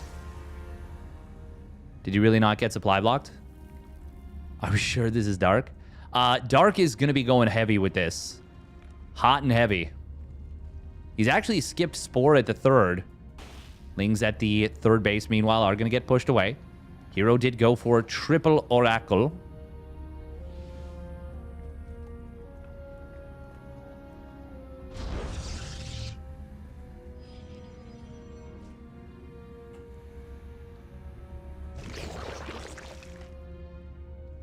Ooh, there's the supply block. There's the Dark Classic. 97 of 98. He did go for the Hydra range first, and of course that is a good upgrade for fighting on Creep 1, because, well, you don't need the speed as desperately, and 2, it's a super fast upgrade. Oh, who is it? Not me, please. Not me? Please, not me. Revelation will find a couple of tumors. This is going to be a high-yield gas being taken behind this. Hero is getting in towards charge. Very aggressive blink forward into the Hydras and Lings. Stasis Ward will go off, but it actually kind of locks the Stalkers in a little bit. Nice pullback there and Transfuse. One of the Oracles does go down. That was amazing for Dark. Oh, sorry about that. A very good start on this one, and Templar Archive just now started up, which means Storm is still about 2.5 minutes away. 2 minutes away. 9 minutes, 9:30 is what Hero needs to survive for if he's hoping for the Storm to be his saving grace. Very surprised that Oracle survived there. Dark, his Baneling Nest is just about halfway done. So if he's looking for Banelings to be his big addition to this punch, I mean, it's not going to be the most effective setup. But he needs to go, is the tricky bit. And there are 2 Stasis Wards here. Of course, the energy recharge really powering those Stasis Wards up hardcore. Oh, that's a big Stasis Ward. But only catches, what, 8, 10, maybe 12 Lings? Stacy's coming in again. Banelings are started up. I said 9. Wow, Storm is a much faster upgrade. Yeah, Storm and the Templar Archives are very quick. Dark is going to try and break this 3rd. These High Templar, they're going to be ready to Storm actually in like 10 seconds. I was like a minute off from that timing, by the way. Huge stasis on the Banelings. That is super nice for Hero. But the Stalkers are getting, well, pummeled. And the base did not get canceled. Hero is already in a bit of a tough spot. Dark will start droning up behind this. But now Storm is done. Oh, Storm on the Banes as they wake back up. They will manage to still connect on the Stalkers. 1 HP apiece. They get that instant regeneration. I like the idea from Hero. But, well, Banelings will always survive a Storm if the Storm is cast on them in the center like that instead of in front. That's slow Banes, I mean, not fast Banes. Fast Banes will still get through the Storm because that speed difference. Archon Morphs for clutch. True. Very true. I still am fine with Hero's position in this game, by the way. I might even prefer it, even as he lost his 3rd Nexus. I mean, it's 2-0 upgrades. We do have Dark getting in towards 1-1. Roach Warren as well. But even with... Oh, no, he didn't build an Infestation Pit. I thought he did. I think I made it up in my head. Zealot's going to look for a run-by on the top side, but... Well, Hero did see Dark's army, I think, with a Revelation. Oh, Sight Blocker's actually keeping these units safe. Dark, oh, he doesn't realize that Hero actually backed away. And this Stasis, or not backed away, but is still there. Oh, Stasis Ward actually going to protect the units from the storm. Yeah, I think I do prefer Hero's position. He's now rebuilt his 4th. It's done. Dark is getting Roach speed. Ooh, nice check from Hero, seeing, hey, is your army over here? He says yes, and that gives him the green light to go forward with these charge lots. Storm and cannons. Definitely a favorite combo of mine. Gonna be defending that 4th base with ease. Oh, Roach is trying to get a body block, and they do get a semi-successful one. But emphasis on semi-successful. Hero will still get 6 drones. He does get cleaned up, though. Oh, Zealots on the right side. They're going to get cleaned up as well for just 1 Hydra. We do see 2... Well, it's going to be a double Stargate Tempest transition behind this. As well as +3 weapons completing in a moment. Oh, very nice split against the Storm there. But another Stasis Ward. There's no detection. It actually doesn't connect as big as it could have. But still just fine. The Storm, that is. Zealots are going to get cleaned up on the top side. Dark rotating around to the natural. God, that's so many High Templar. Roach Hydra is just not going to get the job done.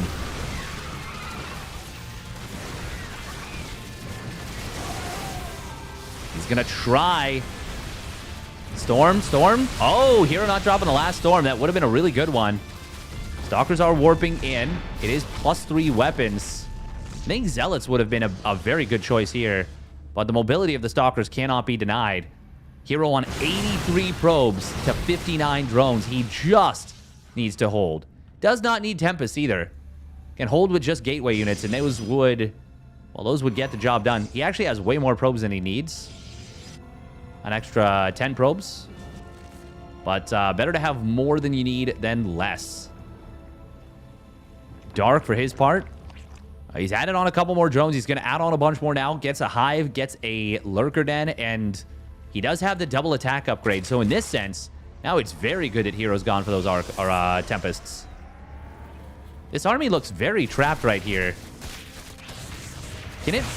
Oh, it can move through. The Weight Watchers Archons. Whew. Yeah, they're going to be able to schmooze through, no problem.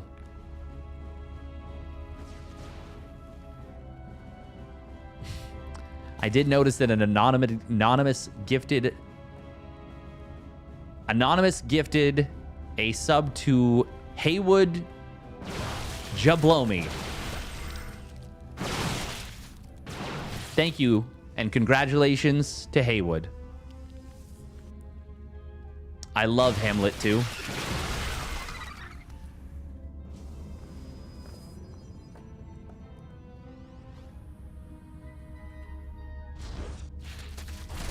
You don't know that, Marine King Jr. The internet is a scary and dangerous place. Dark is going to try and go late game because he's kind of forced to.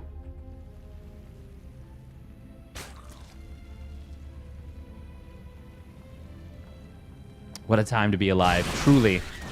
We do have a multi-prong attack coming in from Dark. He's going to get the wraparound on this army. And there's actually no Storm available in this army. A very rare time in late game PvZ to find that. But I don't think there's actually going to be enough to break through. Meanwhile, it looks like on the right side, Hero did murder Dark's army. Oh, that's where the Mama Ship was. And even on the left side, reinforcements show up for Hero and will clean up everything. And Dark is going down.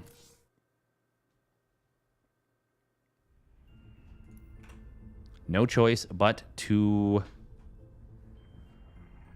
tap out. Biddly biddly bow up.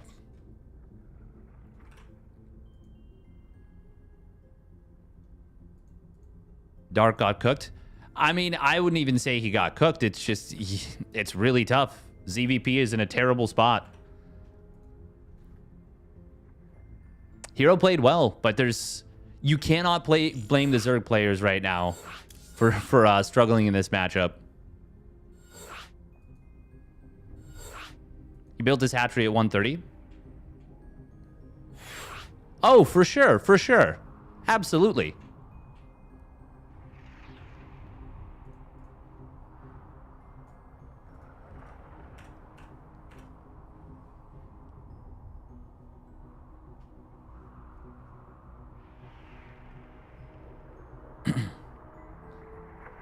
But Dark is also super used to playing from those positions.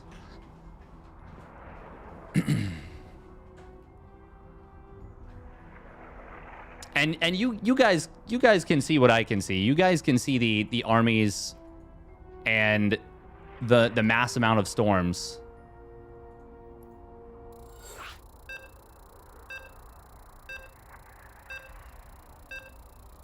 The thing is, the matchup is not going to get fixed, I don't think. And I just think that's a shame. I just think that's a damn shame.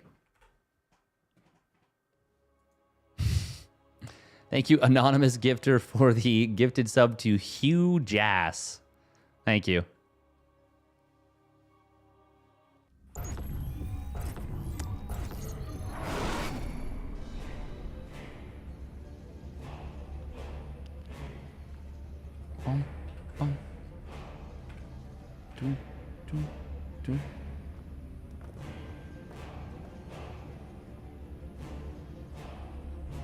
It's gonna continue to be difficult to watch. I'll say that. It might get worse. All right, spawning down in the bottom left. In the top left. It is Weibo Gaming's hero. In the blue. And his opponent spawning down in the bottom right. It is Dark. In the red. The only way StarCraft survives this is with meme subgifts. Agreed. Agreed.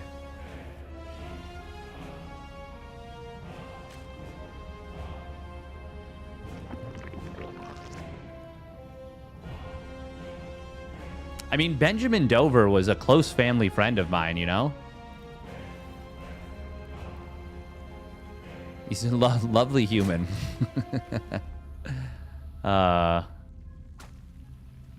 Yeah, that's the other thing is they always play like super, super messy, sloppy games. And yeah, I just really don't want the matchup to become unwatchable is the thing. And I'm worried legitimately that it is going to be. It's not unwatchable.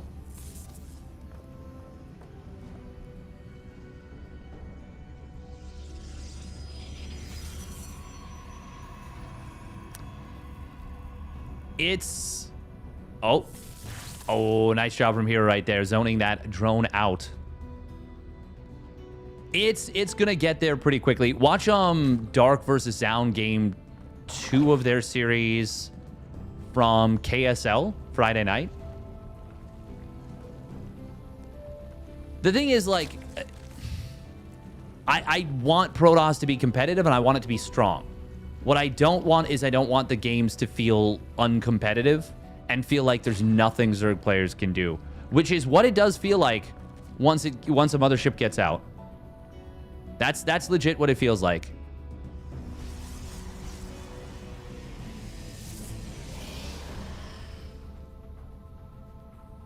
You have no problem with deleting the mothership from the game? Yeah, I mean, I don't necessarily want the mothership deleted from the game. Although at this point, maybe they just should. Maybe they just should. I think that's the big problem, is the mothership. It's just, once it gets out, with it being unabductable, there's just no way for Zerg to take an engagement effectively. No, I actually disagree with that, Mango Mash. I think that Hero is good enough, especially he showed it at Gamers 8. Or sorry, EWC 2024. I think he's good enough to compete with Serral. But I do still think Serral is the better player, and I do still think that usually Serral should probably beat him, all things equal. Assuming they play to their skill levels. But I do think it should be a competitive series, and I think that Hero at his best can beat Serral. Can I get Zerg buffed? Oh, I mean, you guys have heard how passionate and outspoken I've been. If I had any say on this whatsoever, it would have already happened, you know?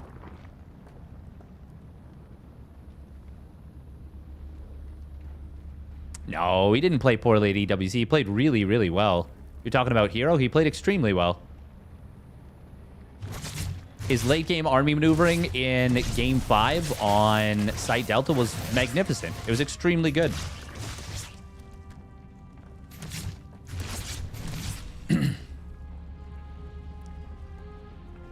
It was probably the best late game PvZ from the Protoss perspective we've seen.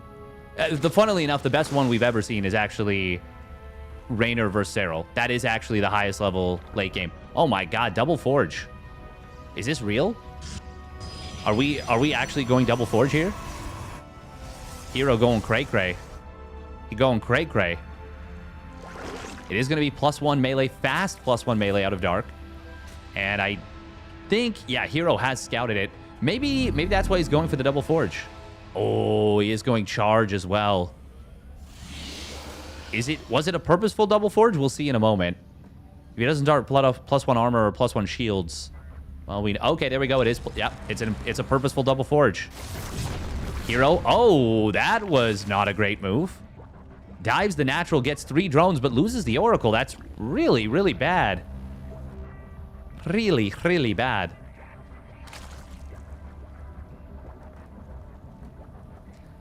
The thing is, the energy recharge instead of battery overcharge was a good change. It was a good change. It's possible now that hallucination might be a little bit too versatile. Getting rid of battery overcharge was a good thing for the game. It's just there did need to be compensation for the Protoss. Like, you can't take away one of their fundamental abilities and not replace it with anything. We do have the Templar Archives being produced here. Dark, gonna get a little supply blocked at 82. That's gonna make things tricky for him. Yeah, there have been Redditors who are like, I don't think you should have gotten rid of battery overcharge. I think you should have let Protoss keep it and give them energy recharge. But it's okay. It'll be on a global cooldown. So it'll make it balanced. Mate. Just don't. Just don't. This is... I like the setup for Hero very much. In this game. Dark did go heavy on the hatcheries. He is going to try and play Roach, Ravager, Ling Bane. I think at this point, if you're not going to revert the mothership, I actually think we should go back to Baneling's one-shotting probes with +2 melee. Yeah. Yeah, I think you need to make it difficult for Protoss to get through the mid-game. That was awful. I agree. I agree, but you need to give Zerg something right now.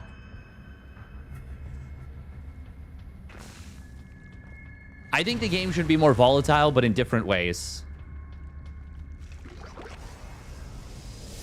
Hero getting towards 2-2. He does have 2 High Templar in this Prism. Gonna be dropping Storms a boot. He's also got a double Robo now. Double pumping them Immortals.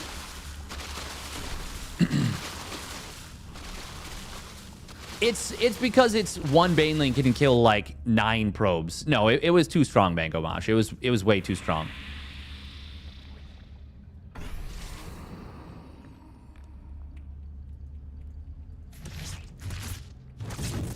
It made it so that it was too easy to die as Protoss. But I think with the power of the mothership, if you're not going to revert that, you need to give Zerg something. You really, really do. We're going to see Dark trying to get in here. Cannons, wall, shield battery behind, double Robo. You're not cracking this nut. That's for sure. +2 melee will complete. Dark going to... Oh, there's no unit in the wall. That's a classic heroism if ever there was one. Storm coming in on top of the Roaches. Not necessarily the best. Our forces are under attack. Zealots on the bottom right will get cleaned up. And actually, rather cost efficiently for Dark. He is going to be maxing out. He's getting an infestation pit. Hero, only on 3 bases. Is he just going to hit? Is he just going to go with 2-2? I mean, that would be a very weird setup. He's just not taking another base. Storm drop on Lings. Honestly, not bad. But overall, this is a better situation for Dark. Spire coming in. Broodlords. Oh, there is no blink. Hero shouldn't just... Like, Hero needs to do something. He's on 3 bases against a 5-base Zerg. Oh, High Templar trying to waddle into danger, but will get turned around. There's the hive started up now. Hero, he can't just sit here. He's building 7 pylons as well, and when he's only needs like 3 to get maxed on supply. Baneley's getting a cost-efficient explosion on those zealots. What is Hero waiting for? I mean, he is still going to be able to hit a pre-Broodlord timing, but the longer he waits... I mean, I know he's adding Immortals, but the longer he waits, the bigger Dark Spank gets, and the more likely Dark is going to be able to smash into the army and then remax with, like, a full recharge by the time Hero comes across the map. Now, there are a ton of Immortals. 11 Immortals. This is Heroes playing full-on Christianer. Okay, Dark did just start a bunch of upgrades into Hive. +2 missile, +3 melee, adrenal glands, greater spire. Hero now starting to long-distance mine this base. More zealots gonna get jumped on. And they will eventually get taken down by just an overwhelming number of Zerglings and some Banelings showing up as well. Dark also going to start finding a couple probes that are trying to long-distance mine this base. Dark starting up Corruptors. Ooh, Hero's army getting segmented off. Storm is big on the roaches. I mean, Hero is killing a lot, there's no doubt. I think... Oh, that's a lot of units getting caught on creep right there. 3 Immortals and an Archon. One of the Immortals does escape out. Dark should just go for a base trade, I think. Can he, though? Actually, does he have enough to kill 2 Immortals and 2 Archons? Surely he does. Surely he does. This is an overwhelming amount of supply, but the... Okay, he should be able to get through here and then build broods behind it, and that's exactly what he's doing. It's going to get very, very messy. Hero coming back home with some of his units. Oh my god, this Immortal. It survives. And a lot of economy going down. Corruptor will show itself. There's the Broodlords out now, and there is so little anti-air. But Storms might actually be enough here against a very small number of Broods. He should back away. He should start up Blink immediately. No Blink coming through. I mean, Broodlord should destroy this army, but it can just kind of walk away. That's exactly what we're going to see. One Corruptor might actually take down the Prism. And it will get that Prism. My goodness. Hero, though, still on 3 bases. And Dark just lost many units.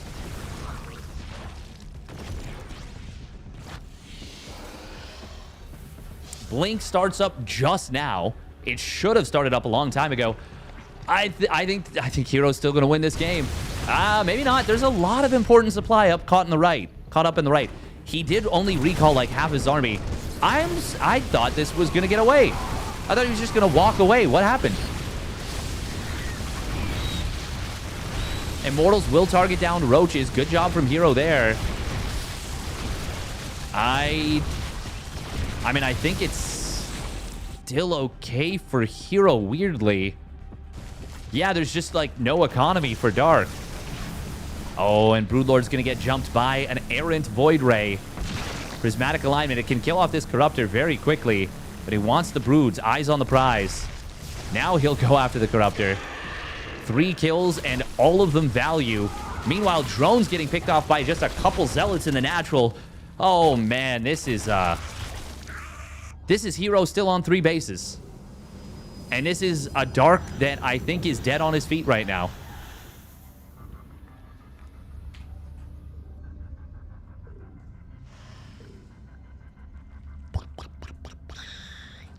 Hero finding out the joys of the Christie Honor. Now, losing a Warp Prism with 2 High Templar inside would not be great. Even with the latest blink in the world, Hero's going to be fine here. But he just knocked out so much of Dark's economy. Yeah, that's going to be it. GG gets called.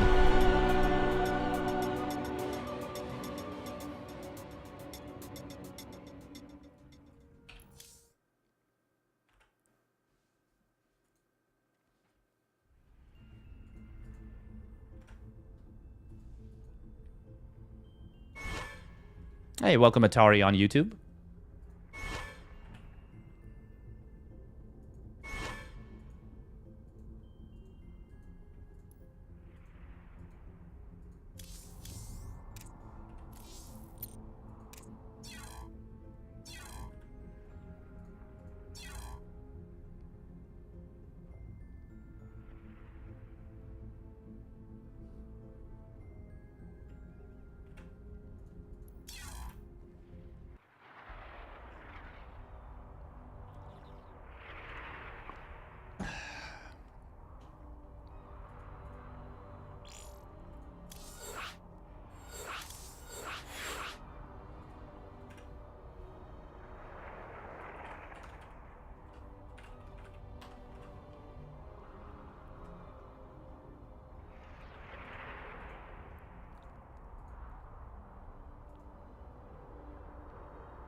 Anyway.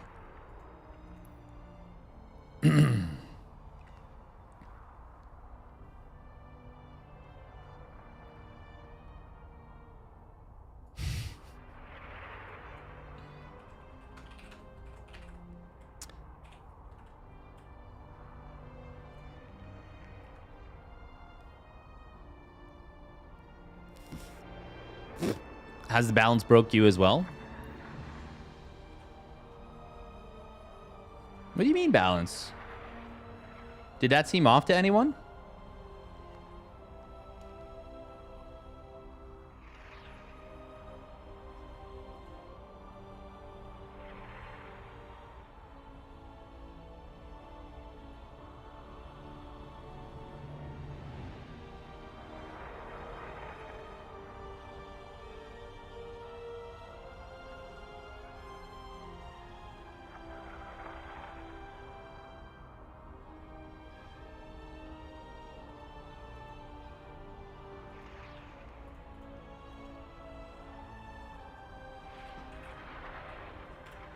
Bum bum bum bum bum bum. Do do do. Do do do.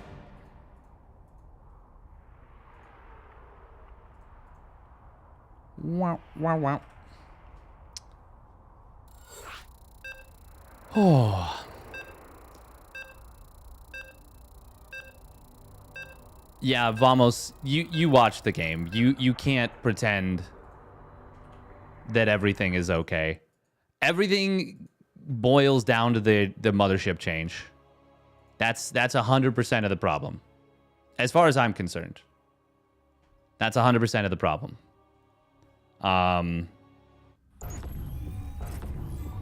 Yeah. I would like the Broodlord to be a viable unit. I think that would be good for its cost and its tech. Oh, 100% it did, Neat Pete. 100%. The mothership's existence, the sheer existence of the mothership, looms over the entire matchup. It does. 100% it does. It was an honest question. Oh, for sure, for sure. Yeah, no, I appreciate that. And I appreciate you clarifying, because a lot of people are like, well, would it affect it? And it's like, well, yeah, it does. That's how it works. All right, here we go. Spawning down up in the top left, it is Team Liquid's Clem. And his opponent spawning down on the bottom right, it is Cham. In the blue.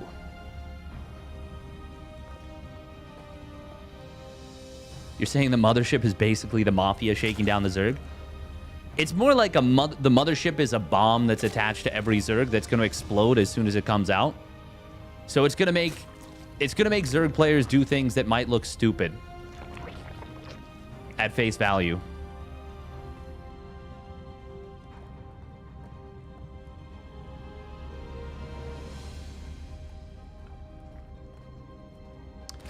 I wouldn't necessarily say the game instantly ends, but it creates a significant advantage.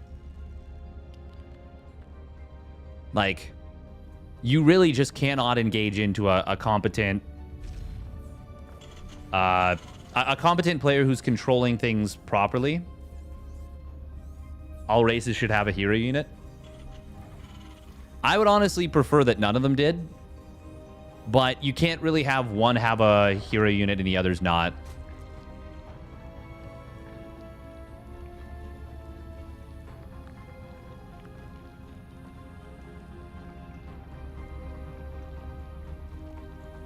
You just make it terrible and unplayable. The funny thing is, the previous patch Mothership, and I've said this many times, was in such a great spot for the balance of the game. Such a great spot. 300 minerals, 300 gas, 6 supply, relatively fast build time. If it got its spells off, it was effective.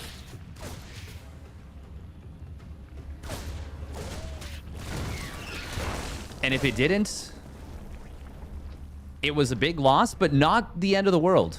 Oh, wow. Cham just going for a Ling Bane all in. Oh, just straight up. He says, I don't think I can beat you. Damn.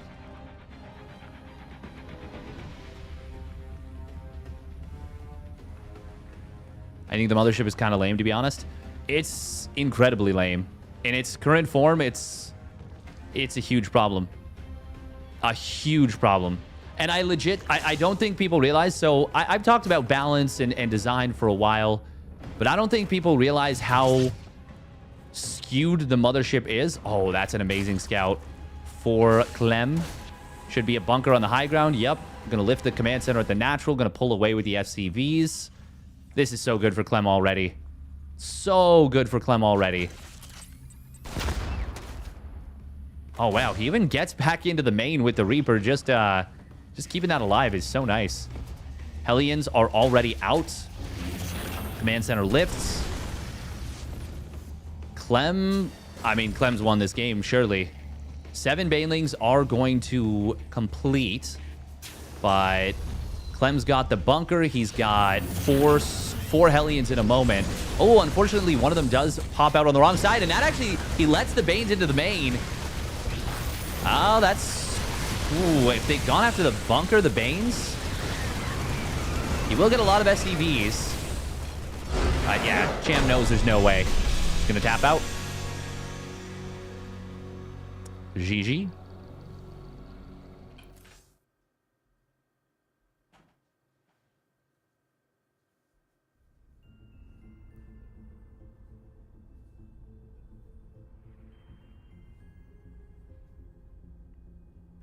No, the Mothership was a good unit when it had... There have actually been almost no versions of the Mothership that were bad. They're just vulnerable. Almost no version of the Mothership was ever bad. The only one that I think was bad was when it was neuralable. Because then the spells could be cast against you. That's when it became a big problem. Or like, that's when it could be a big liability. And obviously the cost is expensive. The supply tied up is expensive. And it feels bad when a unit that only costs 100 minerals and 200 gas and far less supply gets the pick off on it. That feels bad. And I get that. Yeah, just 3 supply, 200 gas, 100 minerals for a 400 mineral, 400 gas unit. And that's why I think that the 300-300 was in a really great place.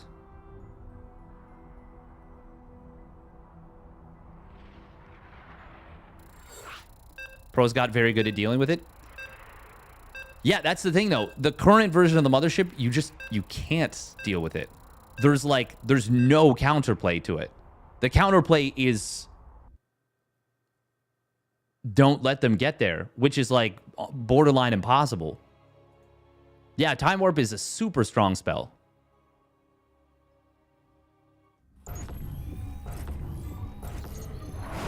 Exactly, the counterplay was abduct, and they removed the only counterplay Zerg actually had, which is crazy. And that's the thing I'm talking about, Vamos. I'm saying that the mothership has the mothership has single-handedly ruined ZVP, because every decision you make has to recognize that your opponent can get out to a mothership that you just don't have an answer to if you ever let them get there. I'm actually just talking about ZVP. I think in TVP it's still got I think it's still strong.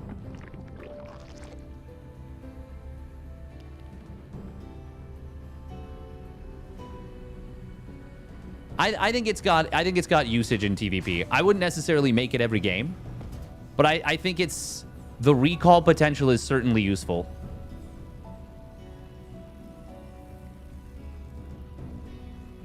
Recall, Time Warp, even Cloaking Field. Like, I think that there is definitely potential for the mothership in TVP, and I think even now it's underutilized.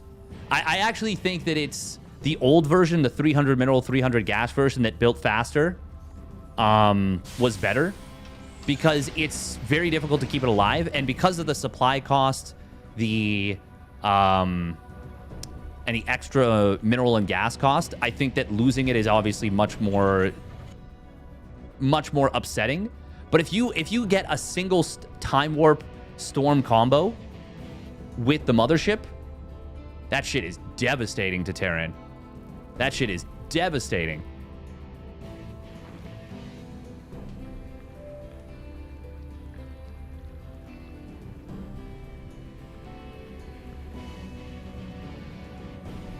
Keep Clem and Cham on.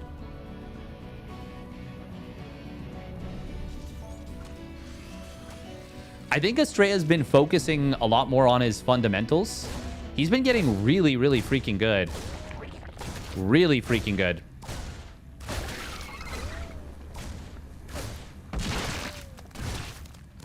Oh, drone gets... Oh, man. He gets a Ling and a drone. Ay. Now, if I'm Clem, I'm thinking you're probably doing something to me again, aren't you? He could have checked the gas, but just looking for his opponent's units. Grenade. Oh, man. Oh, this is nasty. Clem just not letting him take that third. Third command center, meanwhile, is on the way. Oh! Clem flirting with death there a little bit.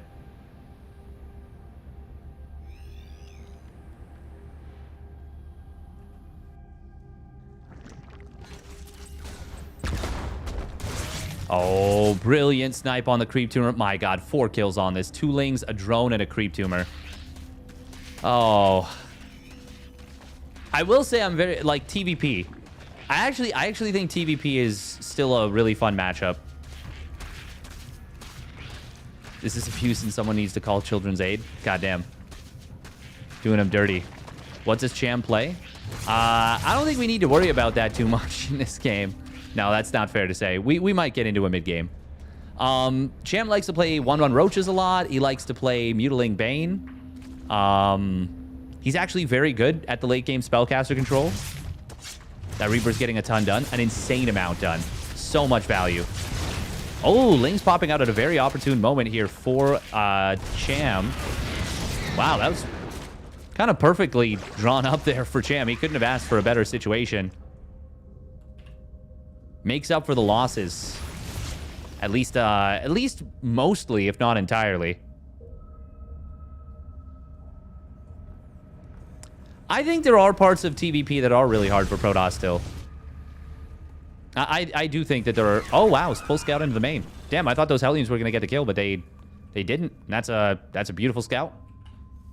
Sees that it is going to be 3CC 111. I mean, that's not crazy information, but it's good info. I do think that TVP is quite challenging. But I think in general, the better player usually wins. Cham is a double spore in the main enjoyer, by the way. No one else really does this. Cham is like the only one. And I actually think it's generally wasn't even a bad idea on the previous patch. I think on this patch, it's a super valid one. Not necessarily on this map, because especially since you can theoretically zone the Terran out from moving down this way. But it's rather difficult to do that unless you have really strong creep spread right away. Cham is a very good player, though. And Clem, despite the fact that he's been bullying him, I mean, Cham is on a comfortable drone count. Still not my... I still wouldn't say I envy Cham's position by any means. And actually, with the layer just about to complete, there's an Overlord ready to morph. It's too late. He's going to have to cancel this hatch. Even the Hellions, look at that, adding in just a little bit of DPS. Oh no, the Queen's going off creep. That's a dead Queen. Right? Oh my god. Clem actually... He actually just did that to him. The Queen wound up to transfuse. And Clem switched back to targeting it. Now he gets a third Queen as well. That... Okay. Okay. Oh, this is... Oh, poor Cham. He's getting bullied. Since picking off the 2 Hellions and the Reaper that ran by, he has not killed a unit. And has lost quite a bit more. That is just the power of Clement. Oh, even snipes the Creep Tumor with the Hellion splash on the units of his own. Cham, maybe moving out. Actually, no, this is not premature. There's his medevacs. Combat shields is a little late. But I think we can forgive that. 1-1 not quite done for Clem yet. I was going to say, surely you can't actually fit a tank in that spot. That would be so imbalanced. Oh my god. Imagine you could fit a tank in that little alley. Or not even alley, like chasm, alcove. Lingsbane's going to try and get a wraparound. He will get one tank with just a small number of Lings here. Banelings, though, going to be targeted down by the tanks and Marines. And that is going to be all she wrote. I know there's some Banelings right on top of the army, but the supplies, they do not lie. Oh, and Clem, ball don't lie either. Snipes down the last 3 or 4 Banes with his Marines. Cham got 13 Hydras in production, but he's got no hope in this game. GG gets called. Clem will move on to face Hero in the next round. This would be easier to defend with 3 more Queens. Yes. It would also be easier to defend if it was not Clem on the other side of the keyboard.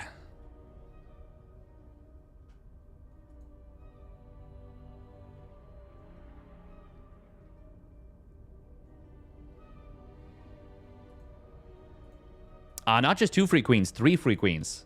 He actually got a 3rd queen. Well, I guess it was 2 queens for free, and then he kind of earned...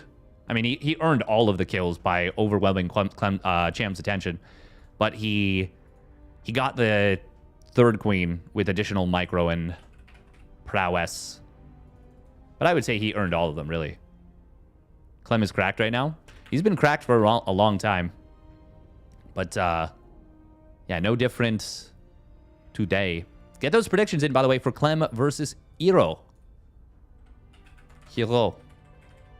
Ted v. Ped.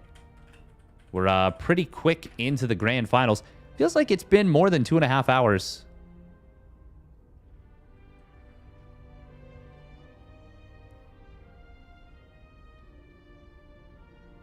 TVP, I do think TVP is generally speaking just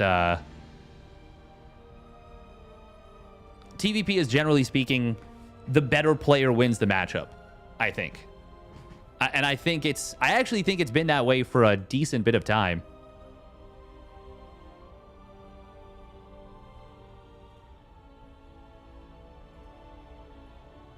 Sucks without battery overcharge. Yeah, but you have energy recharge, which gives you extra force fields, faster scouts, more energy for oracles, for harassment, more importantly for stasis wards, energy recharge on faster adepts. No, I do think below the top 20 players in the world, I think Protoss is really strong now. Maybe even below the top like 40 or 50, 30, 40, 50. Yeah, no, I think I actually think Protoss is the strongest race right now.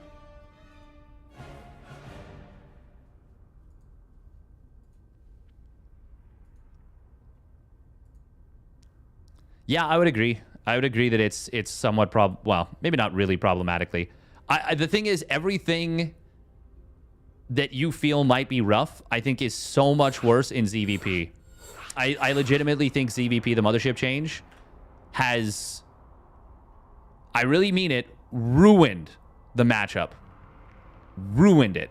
Completely and totally.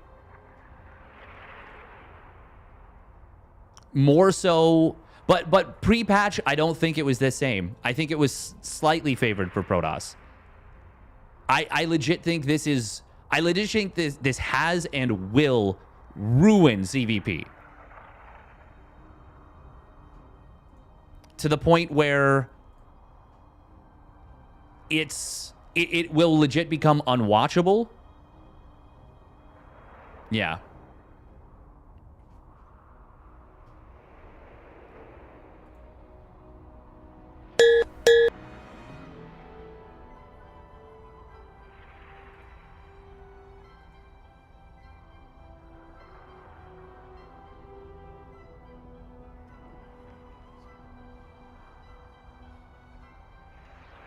I saw Cyril just wrecked max packs with full late game Zerg.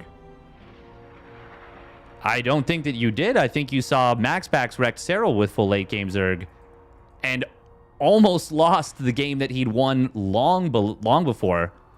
Cyril lost that series 3-1 versus max packs.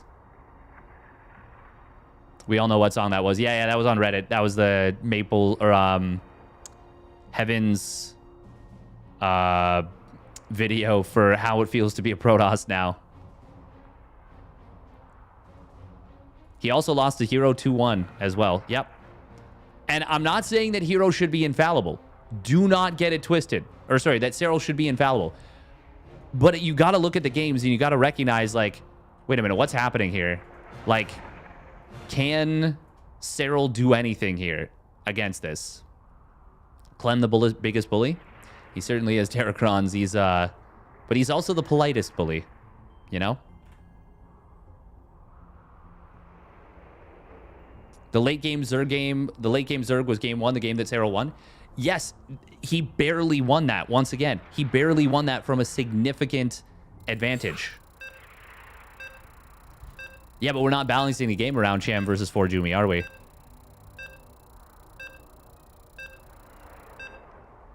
Also, I would have to see those games.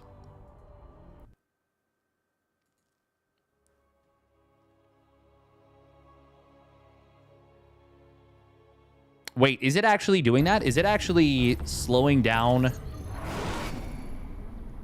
Oh my god, the top reply, no one uses Time Warp. It's a spell that doesn't do enough to warrant wasting the energy when you need it for Cloak and Recall. Oh my god, that response is the dumbest thing I've ever seen. It's on a cooldown, first of all.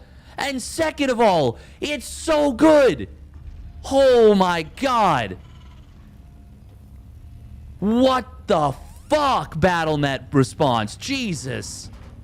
Are we serious right now? Holy crap. Well, that's a really bad bug, too. That makes it even worse. Someone who hasn't played for 2 patches... They removed energy from the mothership so long ago, no? Like, so long ago. All right, here we go. Spawning up the top right for Team Liquid, it is Clem. Clem. And his opponent spawning down on the bottom left. It is Weibo Gaming's Hero. In the blue. Losing his marbles in a PvT final. I actually love PvT right now. I think it's, well... No, I like it a lot. I like it a lot. That's legit a huge bug. Yeah, if it's...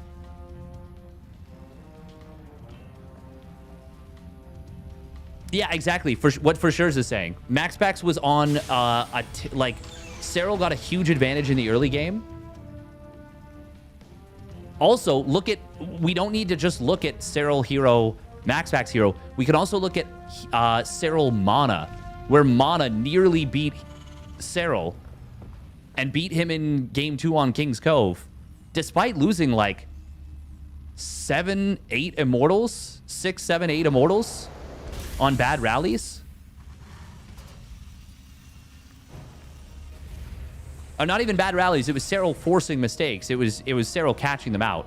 I shouldn't say it was bad rallies because it was Serral playing well and forcing those errors.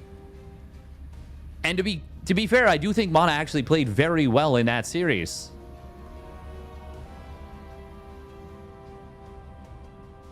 But it was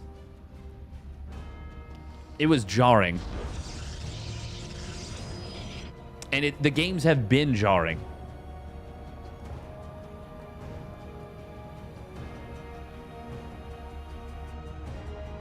Yeah, game 3, Serral got him pretty good.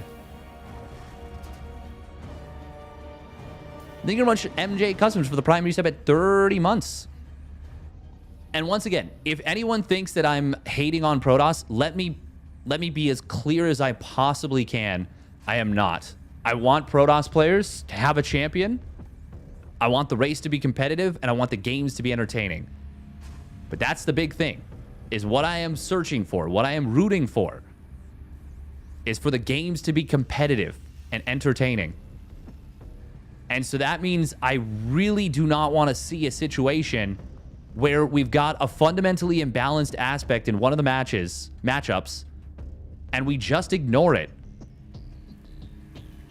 We just ignore it. And that's what I'm worried about, is what's going to happen.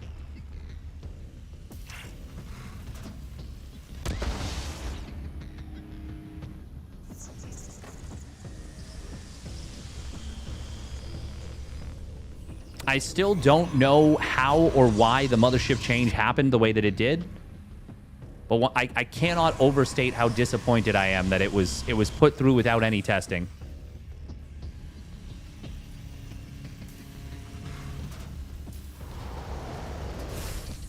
But like, I don't want people to dismiss what I'm saying out of hand, because they think just like I'm like hating on Protoss players, and that's not it at all. Oh, Widowmine is gonna burrow up here. Clem. Can he get some... Well, actually, look at that. Hellion coming in from the back. Oh, the probes are stacked up. Nice split from Hero there, but it's going to be a lot of worker damage. Oh, that's a damn good start for Clem. And he even saves the mine. It gets into the medevac. Very nice job. Very nice job from Clem. He did also scout with the Reaper earlier on, so he knows it's Blink. Obviously, I mean, you can tell at this point, it's too many Stalkers. Hero going 2-base Robo Forge.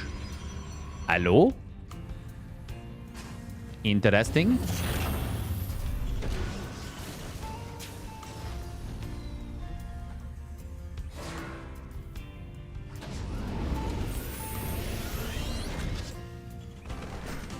Ooh, you're going to see Hero blinking across the chasm. We'll be able to find quite a few SCVs. I don't think these Marines are enough to clear the Stalkers out.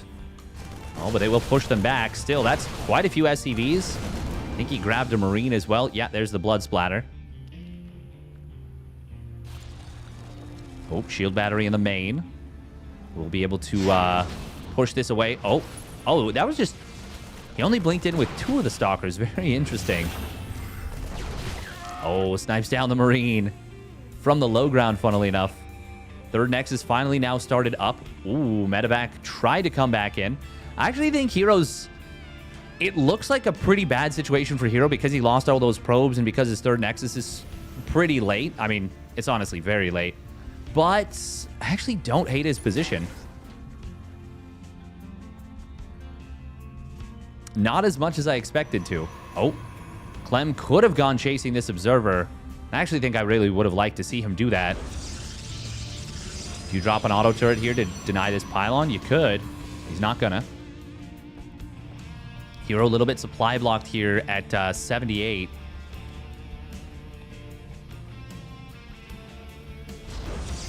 Not for a crazy long amount of time, but it does block a little bit of Colossus production and a teensy bit of probe production. Oh, it's going to be double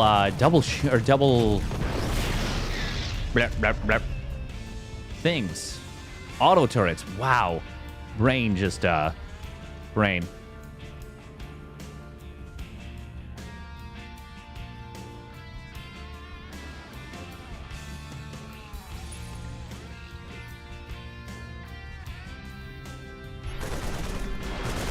For literal bank robbery. Hero really wanted those extra shots there, and he does manage to get out before the tank fires. Look at this, +1, extended thermal lance, and charge all completing for Hero. Hero's builds, we don't talk enough about how sharp Hero's builds are. Because we think of him as such a good micro player, we don't think about how his setups are. And to be fair, I do think players like Cure, like Clem, and we've even seen it with Clem's Protoss, players like Cyril, their builds are just nuts. Even Raynor, when he goes for like a really aggressive ZVP build, they're special, you know? But Hero's got some damn sharp timings too.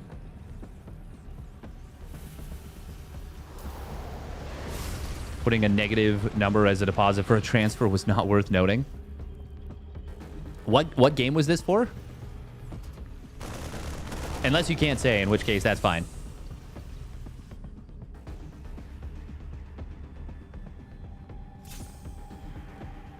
Major investment bank. Oh, wow.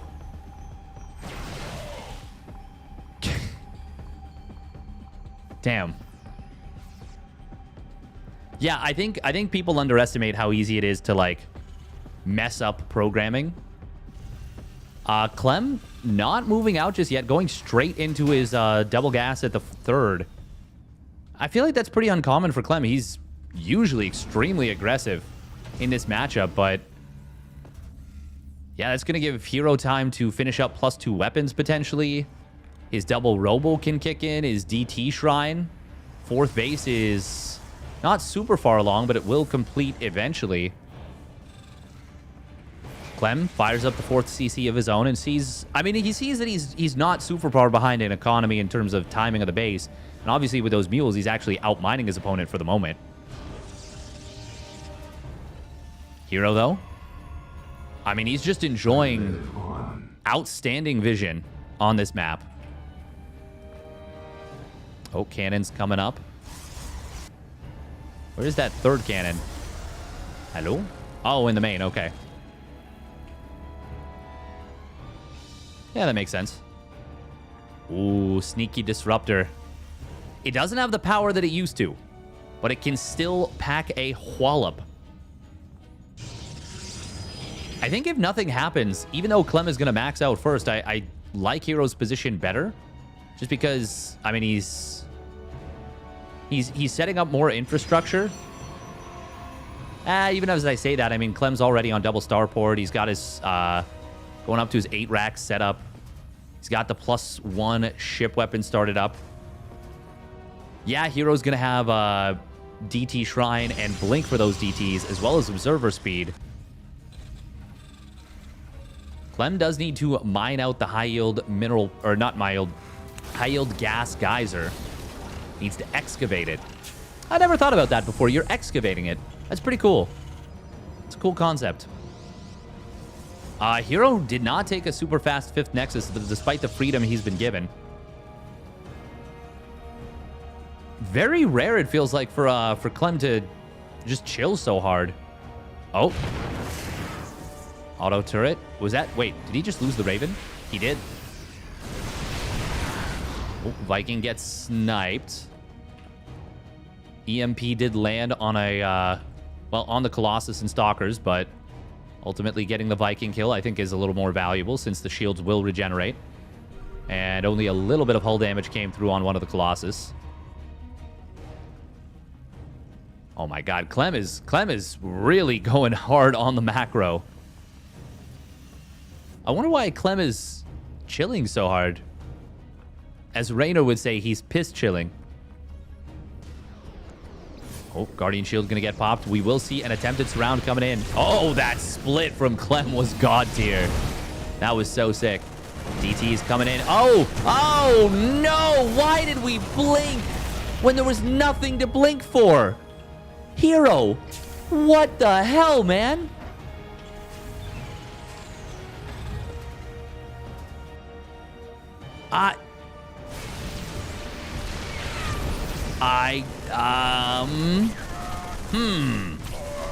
Zealots are going to warp in. They will take care of these DTs that killed like 7 DTs. 9 DTs died in total. Oh, Hero blinking forward on top of the command center. He didn't get it. He doesn't lose the units, which is the more important thing. Hero did fire up +3 armor and +1 shields. Clem getting into... oh, wow. Scan misses this. Clem getting into just the +3 attack. There we go. There's the +3 armor. Does have the +2 ship weapons. Fusion core just now fired up. Oh, disruptor shot. Another nice spread there. EMP landing on these zealots on the top side. Hero getting into quad robo. Not going for that mass gate setup. He wants the mass robo instead. Clem actually... Oh my goodness. He's going to jump these disruptors. They're all on cooldown now. Force fields. Yeah, he needs to drop those force fields. Hero needs to get the hell out of here with this army.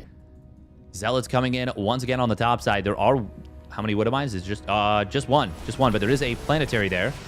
Oh, recall saves the army. And actually recalls to the natural here. Zealots. We're going to be put on hold position. I do like that. Obviously does not want to run into the planetary. Just going to click the refinery, but look at that. Clem's like, nah, you're not getting this. You know who I am? Hero has lost a lot for not a whole lot of ground gained in the last little bit. Clem is very comfy on his setup right now. Oh, Hero going to try and get in here before the new base is set up. But that's going to be a big flank. Not a whole lot to cover the backside of this army. Disruptors all sniped. Colossus going to go down. One of them... No, it won't escape. Those Vikings have vengeance in their heart. Oh, man. Hero just got kind of blasted there. Disruptors going to warp in. We do have Blink DTs. Well, this army is heavily overstimmed. But I don't think there's a whole lot right now that can fight it super well for Hero. And Clem will just be able to get back home. Heal up a bunch of this. Also going to finish up the +3 attack on his bio. Liberators already have range. Oh, even a snipe on those DTs. On one of them. Oh, disruptor shots. Okay, they actually do connect pretty well. There wasn't enough DPS in the bio to take down every Ruppy. Still... Hero's bank, it was huge. It's now gone completely and totally. And it's just Blink Stalkers. 4 Colossus at once. That is a cool thing to say, but it is not a game-winning proposition necessarily. It is a very cool thing to say, though. Oh my god, he's going up to 5 Colossus. New York City. Oh my god, he's got... Yeah, 5 Colossus. Sheesh. Now, if he can catch the Vikings on the ground, Clem comes in, scans, sees 4 Colossus converging on him. Target fire on the Vikings is pretty decent. Doesn't get all of them, though. Hero needs to... I mean, he needs to get something done so badly. He's trading so poorly right now. Oh, Liberators are going to siege up. They're really difficult to target with where they're located. He will ultimately get all of them, but almost all the Stalkers die. And that was, yeah, still a doubly efficient trade, I think, for Clem. Oh. Wait a minute. Please tell me that wasn't Hero just killing his own units, right? No, that was just a really exaggerated death of a Colossus to Vikings. Only 3 Vikings on the field for the moment. Oh, disruptor shot actually does connect on a couple units.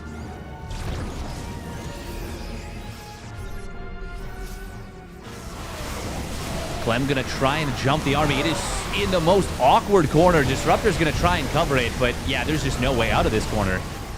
That is all the Colossus dead once again. How many Colossus died in this game? 7. And it feels like more somehow. Oh, now that was a juicy Ruppy. That gets a lot of ghosts.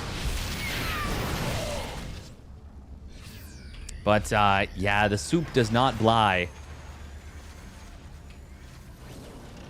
Clem on 8 orbitals right now.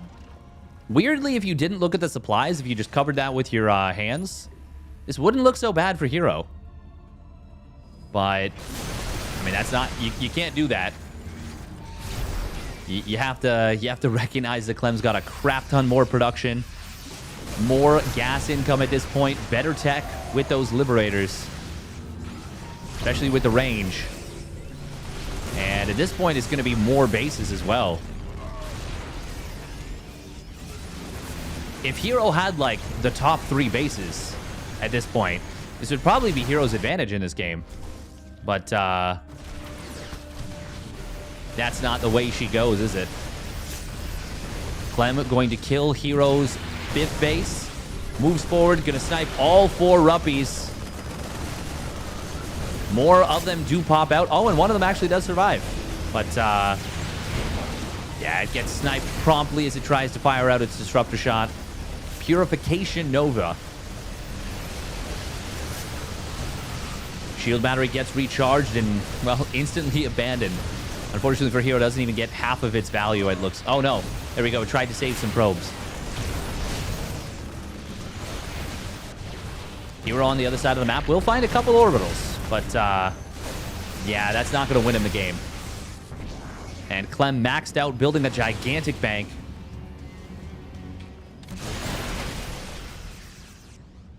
I mean, at this point, I was going to say, I think we can safely say it's time to go.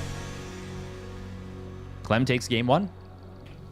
Hero did have a lot of things going well for him in that game. Clem just decided, we're going to sit back and macro.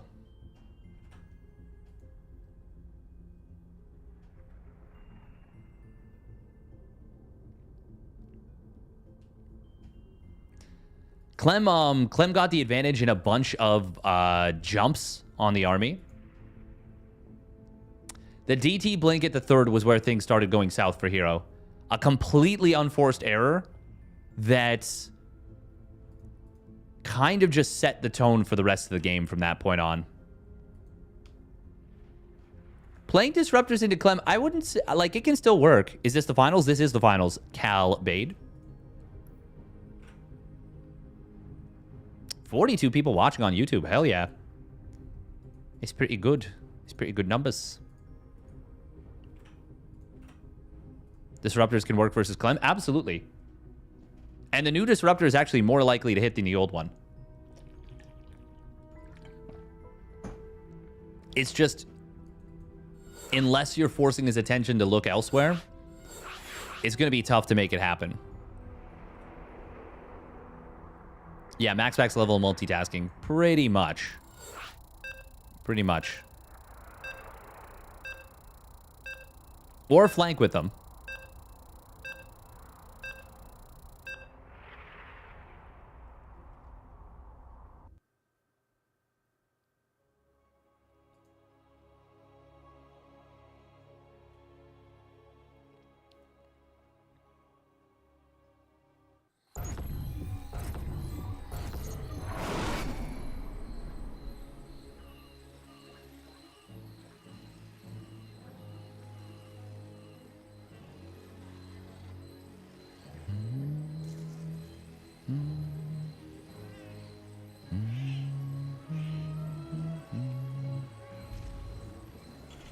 Even MacPack struggles with Clem, 60-40 to Clem. Yeah.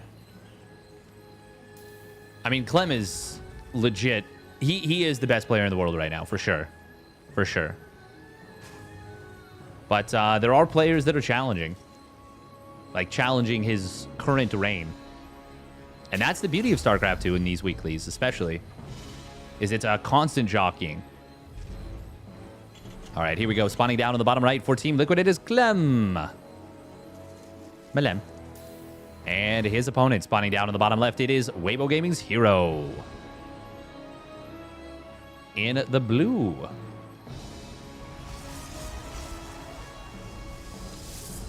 I actually think the game... I think the game on post-youth... I actually think that was one of the... That really showcased the problem with ZVT. Or TVZ.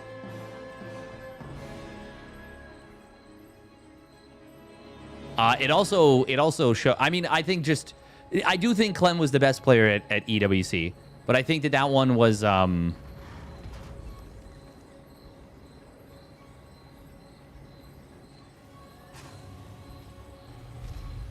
like it's if your opponent makes ghosts, it's really, really hard to win as Zerg.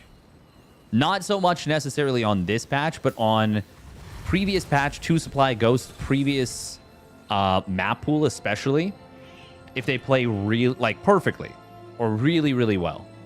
And Clem was playing really, really well.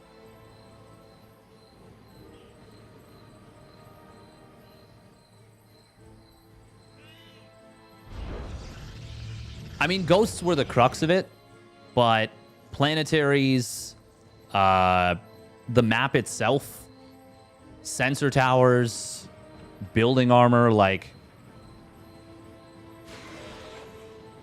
that is the most imbalanced map pool we've had in all of Legacy of the Void.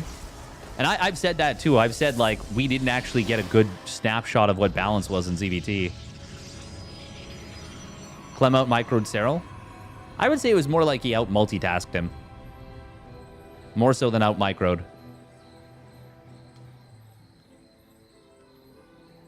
But we didn't see it a lot of the time because, I mean, ghosts were so strong. I've already said that I think he was... I think he was the best player at EWC. But it can still be the most Terran-favored map pool in all of Legacy of the Void's history. 2 things can be true at once. And in this case, they were. Hero once again going with a double gas opener. Yeah, it's 4 gas opener on 2 bases. It's a double gas opener for Clem. He is opening up with the 6 Marine Mine Drop. I've said this for a while, but this is probably the most middle-of-the-road opener you can do. It's actually double Observer off the Robo first here from Hero. Where are his units? Adepts are going to shade into the main. Oh, nope, cancels the shade. I think he doesn't want to get bamboozled by the Hellion Reaper. That was a pickoff on the first Observer. But, oh my god, Hero's going crazy with the obs. He's already made 4 Observers by 420. Heh. That's actually crazy.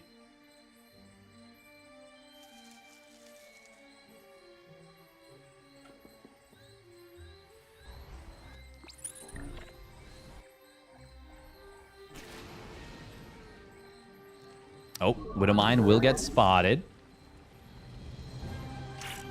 I forgot Clem is playing Terran. Heh. I mean, Max Bax's Oracles could traumatize anybody. The fact that Hero has been pushed away, or sorry, Clem has been pushed away, it's very nice for Hero, of course. Double gas opener is intended to get some damage done.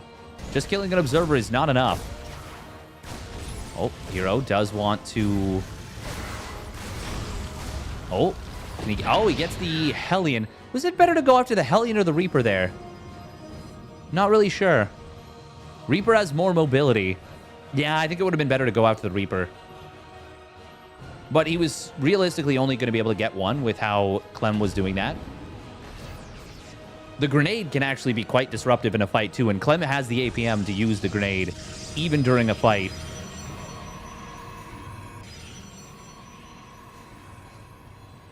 Yeah, but it's not 3 Hellions, it's just 1 Hellion.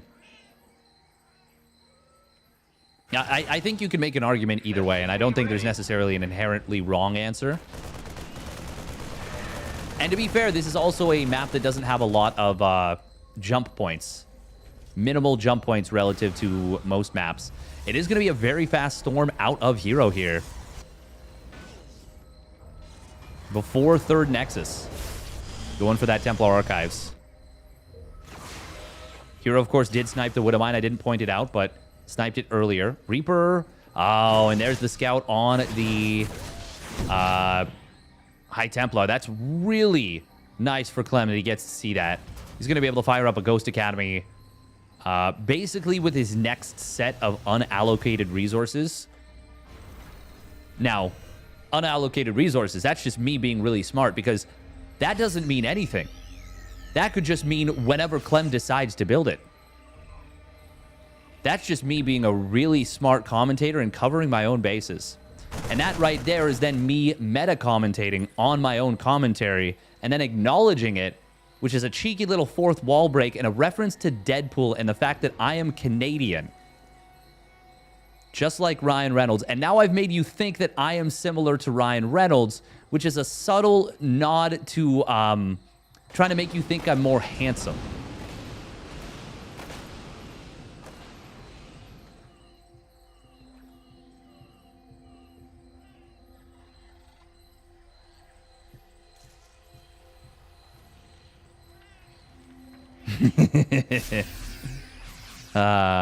BRB purchasing Mint mobile plan. Nice. Oh, wow. Oh, is this real? Is this a real +1 air? Oh! Oh my god, I got distracted and missed a huge storm. And that's a nod to how I'm a bad observer a lot of the time. Constantly should be doing better. Oh. Damn, 2 more Stargates. What is Hero doing? I don't know. He's cooking, though. I mean, if you're going to do Sky Toss on any map, this is probably one of the better ones for it in terms of splitability. You're too kind, Thorn. You're too kind. Oh, that's... Oh, my God, Hero, why? Well, that wasn't so great for him. Loses the proxied gateway on the top side as well. Will get into the third base. Gets a little bit of damage done with these Zealots. Oh, my God, the friendly fire. Oh, that was a lot of friendly fire. 3 of the SCVs dying. Oh, big storm coming in as well. Is there anything in the main? There is... Feedback, nice feedbacks. Storms as well. And there's no medevac energy on 2 of the 3 medis. One more storm. Oh, it actually does pop the medi. Okay, Heroes. Kind of cooking. Now, Fleet Beacon. This is really weird to get the second Stargate before the Fleet Beacon because you can't use it. So it's just tying up the 150 minerals, 150 gas a little earlier. Not the best decision necessarily from Hero, but... He's up to 8 gases. He's held. That +1 ship weapons, that +1 air weapons, I should say, is really fast. It's actually too fast to continue the +2 right away, but he actually can go straight into +1 armor. And then the second Cyber Core will be ready right as the Fleet Beacon completes. If he wants to be super optimized, super hyper optimized. Ghosts just now hitting the field. They're not super fast here. By any means, for Clement. Only 3 ghosts, but those are some very clumped up High Templar. Nice! Oh, nice EMP. Spots the Observer with it. Managing to let him get a big EMP on the rest of the Templar. Only 2 of them have Storm available. One of them is maxed out, and one of them has 1 Storm.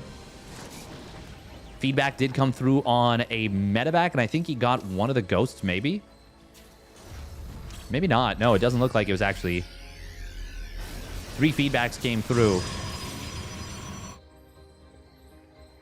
I still think I like Hero's position very much. The fact that he has not started up the +2 ship weapons, I mean, that's unfortunate because that's like a really big part of the power of this. There we go. There's the 2-1 upgrades for the air. And we're going to see how powerful the Carrier Mama Ship Storm combo can be in this matchup, potentially. Oh, Zealot's going to recall. Clem. 4th base landed, but Hero's got his 5th Nexus well and truly far along. Feedback comes through. Oh, but the flanking ghost comes in. Storm on the army. Kills a Viking. That was a big stim.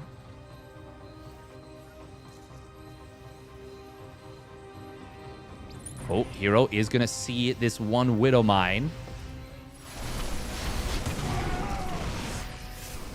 Oh, Storm looking for an entry. Not going to be able to find it. Zealots. Oh, they're not going to be able to find too much here either. Bunker will get repaired up. Good job from Clem there. Nice little Mama La Micra. But Hero's about to be on 6 carriers. And they're going to have 2-1 upgrades pretty soon. Scan does see the High Templar at this base. This is a very bold base to take. Ooh, Storm does come down once again. Oh, but the snipe. Clem dropping a triple medevac to the bottom side. Surely you can't go for this now. There are quite a few cannons getting set up in the main. Hero just on 7 gates for now, but it's about to be 9. Is that another High Templar that just went down? Yes. Oracle has been added on. Clem doesn't know what Hero's doing in this matchup. Or in this game, I should say. He's adding an additional starport now. He has not seen a whole hell of a lot. Scan comes in, now sees a bunch of High Templar behind us. You gotta be wondering, what the hell are you doing?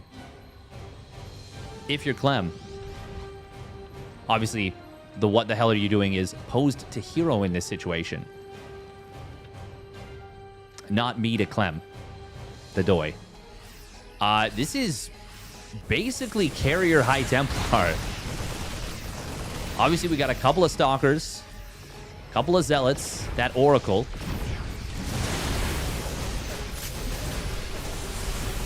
Good. It's been good High Templar control, relatively speaking. Hey, thank you very much, Neat Pete, for the gifted subby to Doomrat. Yeah, I really want to see what the Mama Ship can do here.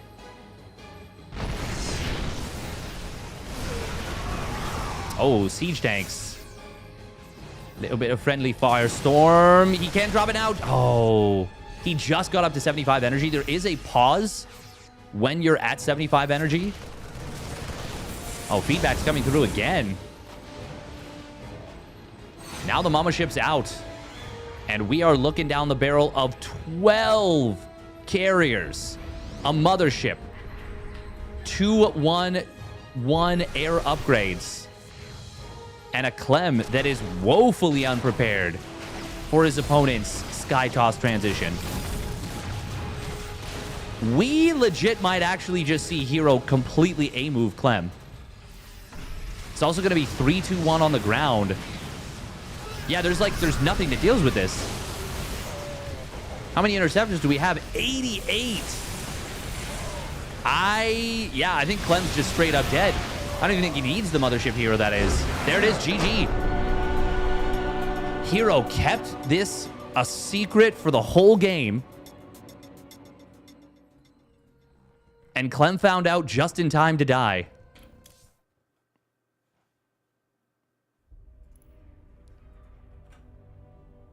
Is this best of 3 or best of 5? This is best of 5.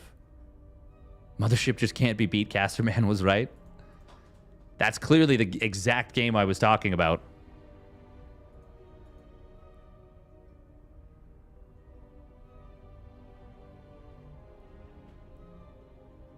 Bum, bum, bum, bum. Why Clem didn't scan more to see Hero's plan? It was still early enough in the game that you don't want to just waste a bunch of scans. But he did need to find out what was going on. That is for sure. Especially considering how many High Templar were built. But you could just think, my opponent's building High Templar, not my opponent's only building High Templar and teching straight to carriers. Like, you expect that there's a more balanced army setup there. You're thinking, my opponent's building High Templar. And also Blink Stalkers. And also Colossus, potentially. And also Disruptors and Zealots and maybe Archons. Like, You're not thinking my opponent just goes straight into it. No, no, that's okay. That's okay, nihilistic optimist. That's why I'm explaining it. And I'm happy to explain it. And if it comes off as me being like, it's not trying to be dismissive. It's passionate. I don't want it to feel dismissive or like aggressive.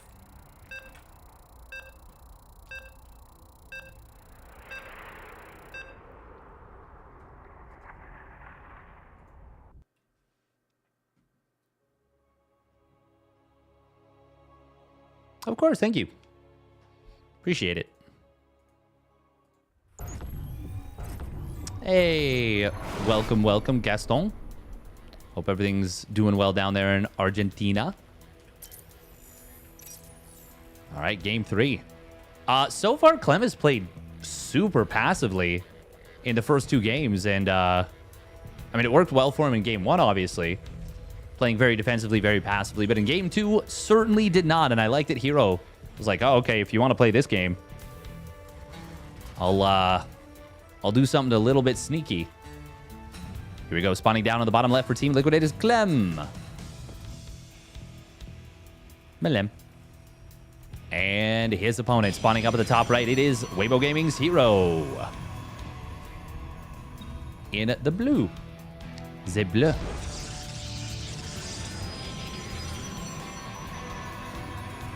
Yeah, I will say that is very uncommon to for Hero to be able to just get to 12 carriers with 2-1 upgrades, 3-2 on the way for them, and very little else happening. Hey, thank you, Nihilistic Optimist, for the 5 gifted subs. That's very kind. Thank you. I appreciate it. And welcome, welcome.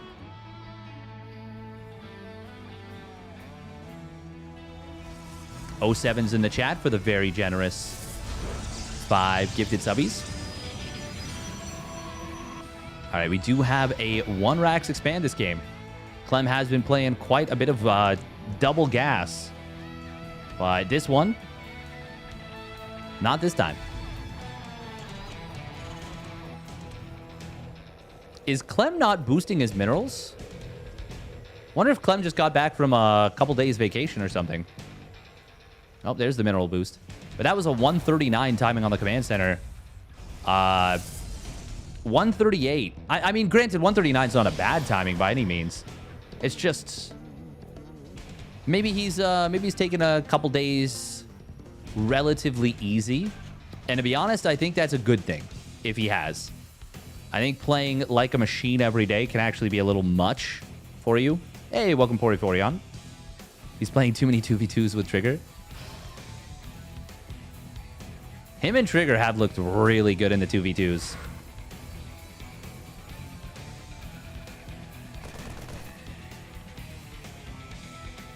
Clearly 2 seconds late equals washed. Right? There are many who would tell you that, and I am one of them. He's washed. Stargate. Opener coming in from Hero. I'm such a goober. Oh, I thought that was going to be able to fire its second shot. Very unfortunate for a Hero that it wasn't. And Clem will get a scout into the main. He is going to lose this Reaper most likely. Oh! I thought for sure that was going to be a full surround there for a second. But it did manage to slip out. Gets a probe at least and gets the scout is the big thing. Adept, meanwhile, on the other side will shade out. Was Reaper Reactor, right? No, it wasn't. What am I saying? It was Reaper Marine Reactor.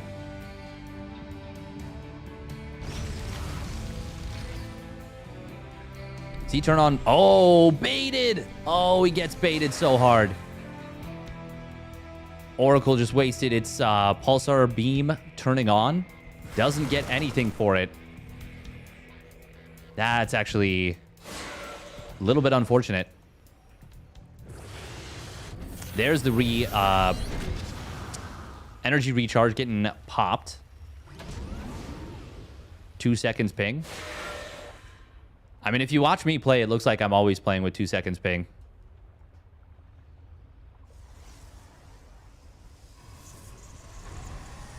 2 seconds ping would be insane. That's so much. Ooh. Hellion. Oh, will get body blocked by the Warpin. There's the Oracle getting its setup. It is west, so this is slight ping advantage for Hero. But they're obviously still playing with an uncomfortable amount of ping, which is, you know, 100 plus. Oh, that's an oopsie Reaper, isn't it? Yeah, you would never build a Reaper in a normal situation like this. He doesn't cancel it either. Obviously, he's going to make use of it if he can now. Hero seeing this is probably like, wait, what? Huh? Also, the Viking. Uh-oh. That Oracle is... Oh, hang on. The Adept's actually shade into the natural recall. Oh, it looked like he might have given him the slip, but not quite. That's a huge pick for Clem. That Oracle got so little value. Very, very nice for Clem. Awful for Hero. Super messy start to this game. We got 3 shield batteries coming up. Is that one in every mineral line? Yes. Or one at every base, at least. Stim just now started. Well, I say just now. It's like half done. Combat shield's not yet fired up. But if you're going to want to time it out with +1 weapons anyways, it's not the biggest of deals to not have that combat shield right now. Having the early stim is obviously beneficial in its own way. Well, can he get that one SCV? He could have. He had it targeted, but pulled back before the second shot went through. Blink is now done behind this for Hero. He did play the Zest style. Oh, snipe on stim. Oh my god, he's going to get it. 3 shots and it's dead. Going to get the reactor building the medevacs as well. Oh, that is a dream pick for Hero. A dream pick for Hero and a brutal loss for Clem. He was just out of position. Just completely out of position. Didn't even respect the possibility of that move. And now Clem can't move out for quite a while. If I'm Hero, I think I'm throwing down a Templar Archives. Templar Archives. He's already got the gases at the 3rd. Definitely taking a 4th base. Hallucinated Phoenix draws out one of the mine shots, but that's not the biggest of deals. He's seen the 3rd command... Yeah, he's seen the 3rd command center. Yeah, I would definitely say a 4th base is on the menu for Hero for sure. Stay on the map maybe with the Blink Stalkers. It does look like Hero maybe thinks he didn't get stim. Maybe he's thinking he just got combat shields. The Reaper actually is going to get a scout on the Robo Bay. I didn't realize Hero hadn't taken this gas yet. But I do now, and of course now so does Clem. Oh my god, if this Reaper... No way. You've got to be kidding me. Oh, Clem's Reapers. They're just gliding on ice. Will ultimately go down, and it's a sentry that gets the kill of all things. Observer does spot a gigantic army coming across the map, and now Stim, combat shields, and +1 weapons have completed. The unfortunate thing for Hero is that he just now is going to have one of these Colossus hitting the field. Zealot's going to try and drag the army of Clem back. Could Hero have pivoted into Templar fast enough anyways? Maybe, maybe not. First Colossus will pop out on the moment.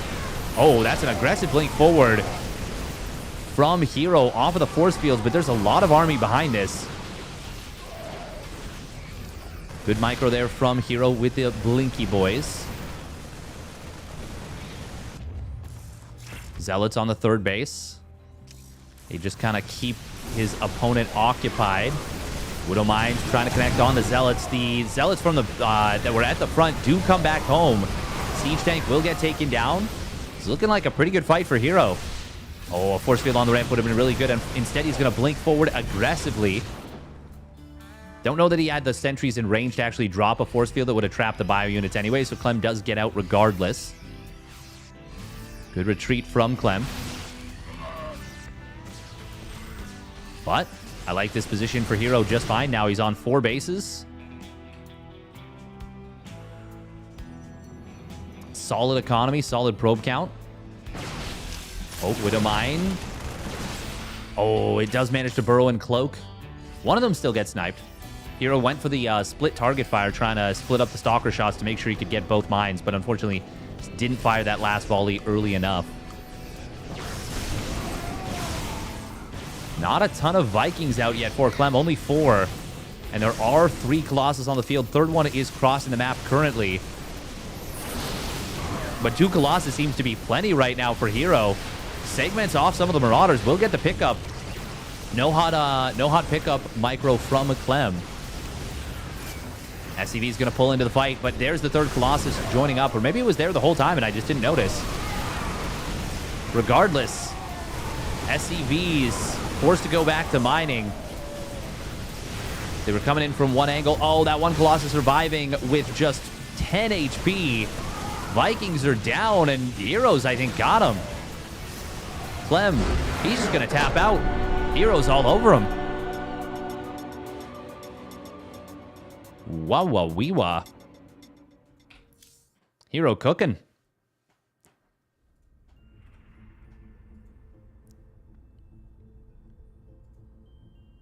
Tell the players to hold on. I need to switch rooms. I'll do what I can.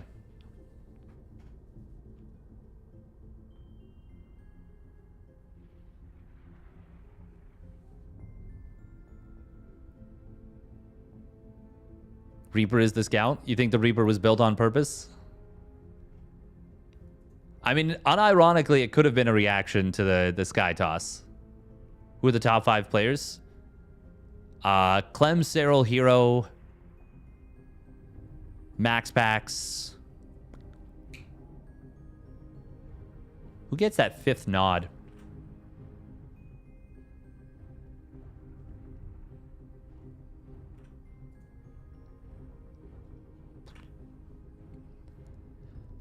I would say Maru, but he got kind of wiped out by in Masters Coliseum, and he just hasn't seemed himself in quite a while. That 5th spot is tough. That's a tough one to decide right now.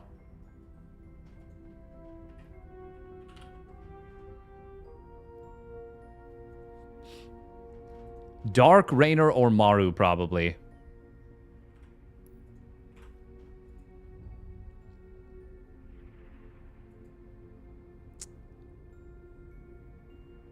I think I'm going to say Raynor, actually. I'm going to say Raynor. Maru's still top dog on his home turf at GSL. Yeah. I would say that's pretty fair to say. Hopefully we get to see him defend his home turf. Hopefully.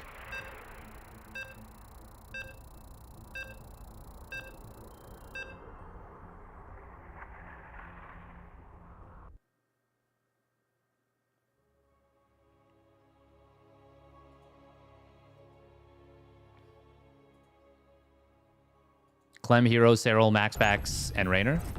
I would say Clem, if you're going in order, Clem, Cyril, Max Pax, Hero, Raynor. But yeah. I would say that's the current top 5.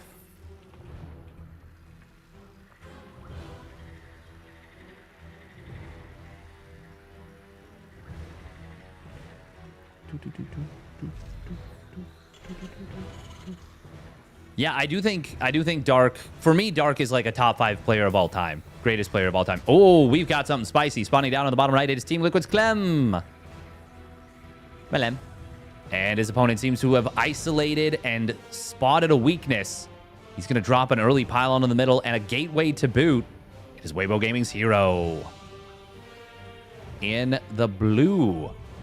Proxying a gateway in the middle. And just going for an insanely fast probe scout with it. This is a Max Pax gateway, isn't it? Gonna double chrono the Zealots. But what about Rain? What about Rain? You're back just in time, Neat Pete.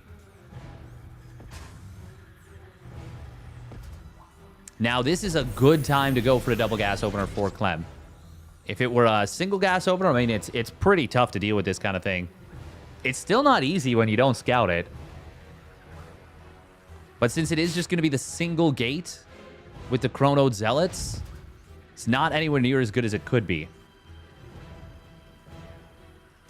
SOS, Life, Zest, Innovation, Sue. That's your top 5 greatest of all time.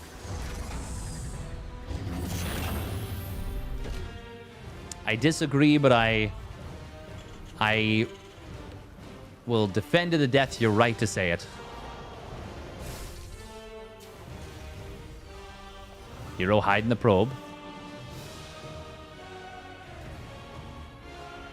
He's going to need to hide the Zealot somewhere, too. Innovation was really good, yeah.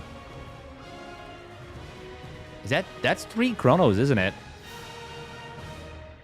God, look at how fast this Stalker is still popping out, even with the 2 Zealots being built. Clem is going to see this and be like, wait, what? Ooh, Zealots. Go after the natural. Wait. Oh, my God. Okay, he does get the lift on the depot. Attack, perhaps. There we go. Command center will get canceled. Oh, he needs to save that Reaper. There's a reactor on the way. So it's no units out. Oh, my God. He got very close to losing that Stalker right there. Look at the repair on the SCV. Oh, it does still get killed. Another one going down as well. Reaper can be targeted. Nice job to cancel the regeneration. 2 Stalkers on the field. Bunker ultimately will complete. 3 SCVs go down. Nice pullback. Wow, that with 1 HP on the Zealot. Oh, a depot gets built at the natural to get some value out of the SCV. Cute. Reaper stays alive, and that means he can potentially hunt down this one Zealot. He's hunting the other for the moment. Oh, Cyclone pops out. Oh, and he manages to save that one Reaper. Recall going to come in. Okay. Good stuff from here to get out. But this is still quite awkward for Hero, I would say. Warp gate will complete, and he will get at least 1 warp in off of this gateway. Kind of nice for Clem to actually see the timing of warp gate if he was paying attention right there.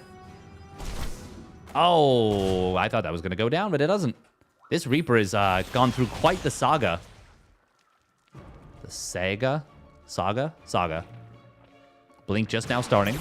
Oh, second Cyclone shows up. Double lock-on comes through. It's a high-value Cyclone right there. 2 more Stalkers going to warp in. Is this enough for Hero to jump this? I don't really think so. But it might protect the gateway for now. And Clem is going to respect this for the moment. Is he building a 3rd Cyclone? Nope, it is tanks. Oh my God, this Reaper surviving is so value for Clem.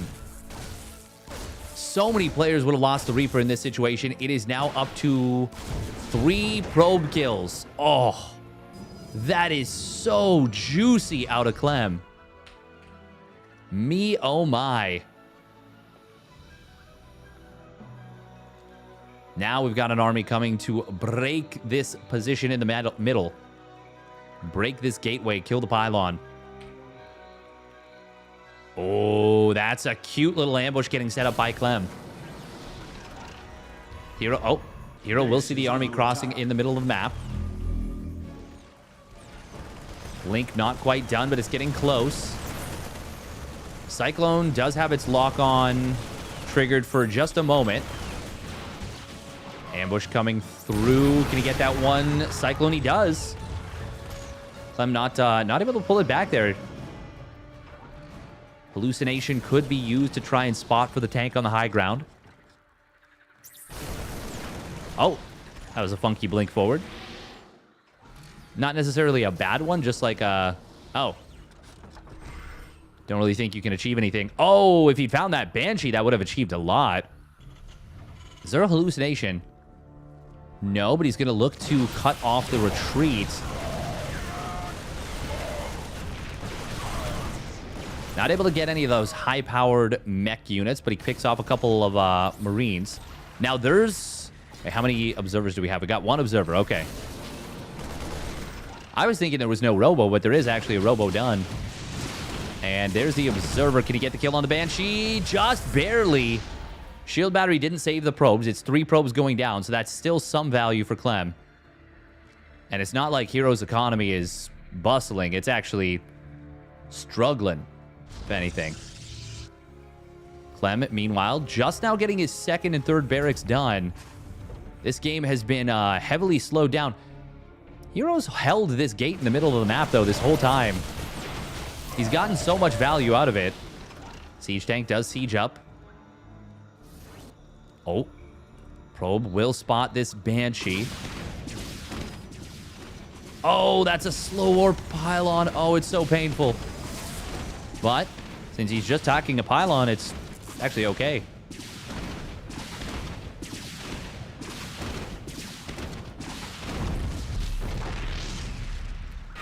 Oh, meanwhile, Blink into the main base. He's going after the siege tank, but the Sim City.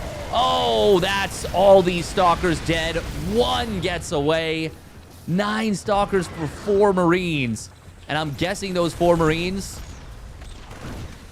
Well, I'm guessing at least 1 or 2 of them was on the entry. Oh, boy. Well, I'm pretty sure we're going to game number 5 at this point. I mean, it's a big map. And maybe Hero can still turn it around. But that is so many Stalkers to lose for basically free. 4 Marines is a very small number relative to losing 9 Blinky Boys. Cyclone's lock-on actually held by the Raven. Oh my god, and he gets the kill. The Cyclone super good here. So much value out of this one gateway. It's actually kind of incredible. To get 1 more gate, 1 more warp. Let's see. Does it do its little spin? No, no more warp-ins. But I assure you it got value. Oh, God. Oh, those Stalkers felt imminent death on their weird, spindly pony bodies. Ultimately, only one of them actually does escape. Yeah, I just don't see how Hero's supposed to possibly hold this. +1 weapons will complete for Clem. Getting a jump on... Oh, my goodness. Okay. Well, the anti-armor missile being turned against you is a good start for Hero. Immortal does survive. There's no medevacs here. This is not the greatest start to the engagement for Clem, for sure. But, yeah, there's still 3 tanks. They're going to be put in a brutally powerful position. Immortals, one of them does get taken down very quickly. Widow Mines will do some solid work here. And even if 2 of the tanks get cleaned up, it's a pretty good engagement for Hero given the context. It's not good enough. Clem reinforcing with more units across the map. This Colossus, can that actually be enough to allow him to hold? Another observer does get taken out, and as that Raven is still alive and is providing detection. Immortal gets the tank. Immortal gets its barrier back off cooldown. That's a pretty opportune timing for that. But ultimately, it does still go down. Hero with some nice splits on the Zealots. But once again, the supplies just not looking so great here. Oh, cleans up the 2nd Banshee. Well, Hero's holding on, but it is by the skin of his teeth. He is very much on the ropes. Extended Thermal Lance will complete. Oh, Clem finds Hero out of position in the natural. And yeah, surely that's going to be too much now. Ooh, target fire on the Prism with the Widow Mine, but Hero does pull back. Still, this is insanely difficult. Oh, that's actually funny. He actually rotated around the army with the Colossus. But, I mean, I just don't think he can do it. I've been saying that for a while, and Hero somehow held on this whole time. And Clem has not yet killed a base, has not yet crippled the economy. And Hero has kept the unit count small, which has allowed his very good micro to keep this game from actually ending. Oh, nice burrow, unburrow. Retarget and burrow, unburrow there. +2 weapons will complete. There's no +1 armor. Hang on. Hero's actually he's got a fighting shot now. Where's the Warp Prism? Oh, it died. Oh, that's not so great. Widow Mine does get baited out. I don't think it got the shot. We'll see the next battle in a second or two. I can't believe this. Hero's actually still alive. Like, truly still alive. Oh, he just warped in, though, and there are no units in the natural. He's got a recall available at the Nexus. How do you deal with this, though? Okay, it's going to be Zealots and, like, 1 Stalker. That's enough, though. I'm unbelievably starting to believe. Just a little bit. It's now only a 24 army supply advantage. And this is a big map. Takes a long time to cross. Oh, Observer not unsieged and pulled back.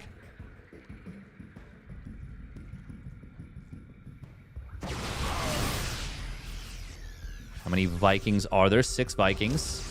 Not a ton of Blink Stalkers to keep those Colossus alive, and one of those Colossus will fall. Oh, actually, it does pull back just in time. There, it does get sniped, though. A couple of Zealots coming in from the side. There are a good number of Ghosts here. The +2 weapons versus just the +1 attack is actually helping Hero quite a bit. Very beneficial for those Colossus, but that upgrade advantage is going to disappear very shortly. There will be a very small moment where it's going to be 2-1 versus 1-0. Ooh, Disruptor shots. Barely avoided. Nice job.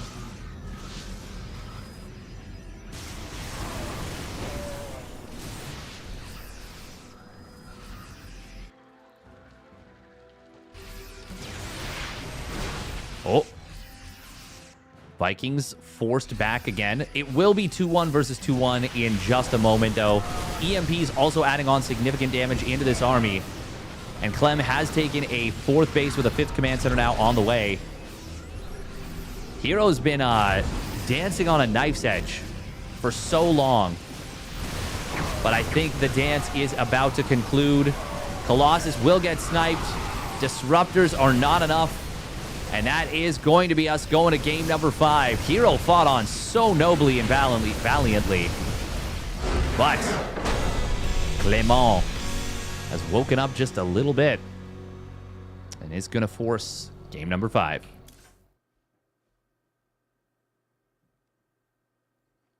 Hero gets stronger the fewer units he has. It does feel like that sometimes. The more you call him dead, the more he says, "Nuh-uh, that ain't me. I'm Hero."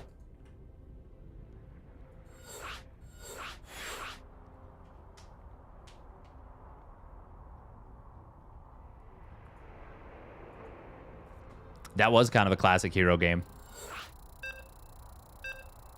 All right, Abyssal Reef. Not my favorite map, admittedly, to close it out.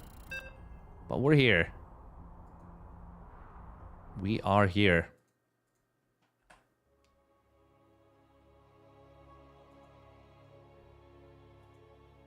Tank dive was the epic fail of the night. It was somewhat familiar. Somewhat familiar.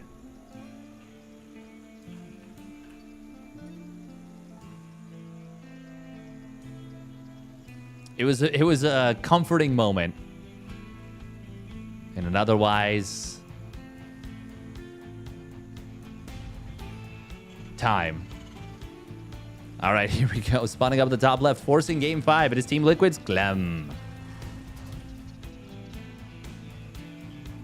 And refusing to die, but ultimately being forced. Nonetheless, it is Weibo Gaming's Hero.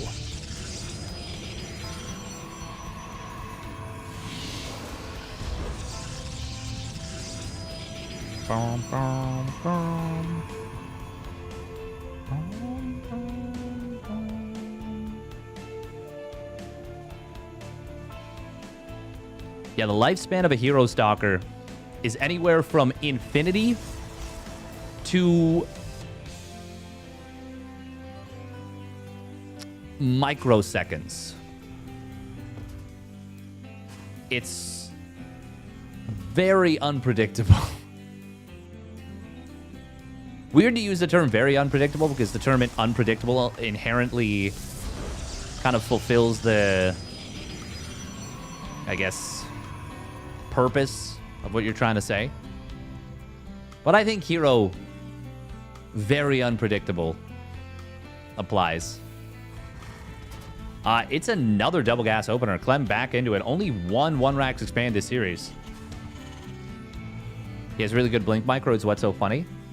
Yeah, and so often his decision time to when he blinks is good.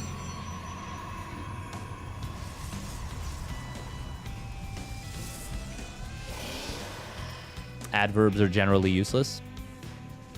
Generally useless. Ha! I see what you've done there.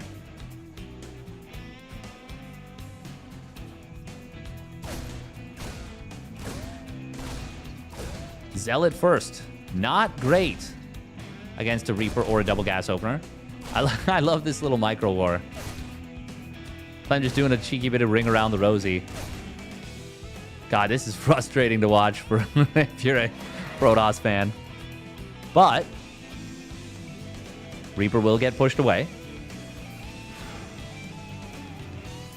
It is going to be the high ground CC. Second Adept will be out in time to push this Reaper away. So tanky. Yeah, it takes a lot of Reaper shots to kill a Zealot. It is going to be a Stargate here in game number 5. Ooh, Hero wants to bait out the Widowmine shot. Can he do it? Nope. He's a little bit too late. You got to get it so perfect to bait out that mine shot. Ooh, is that going to be a dead Reaper? Unless it gets the perfect grenade. Actually, hang on. Can he get away? Oh, he got a good grenade, but not quite good enough. Will be single Oracle coming in out of Elo.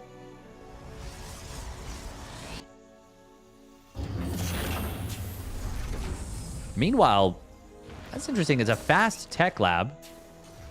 Surely it's Raven, right? He's not thinking Banshee, is he?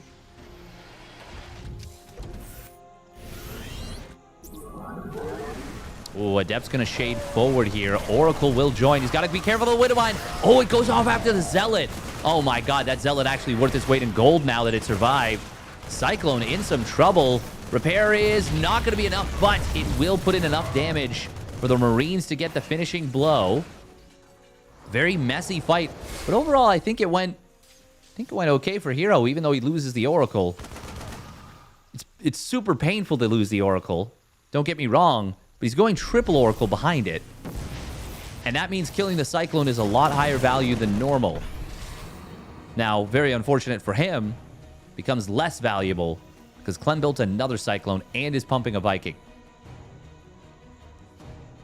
Behind this, it's 3-gate, then Twilight Council. So not Twilight Council, then 3-gate.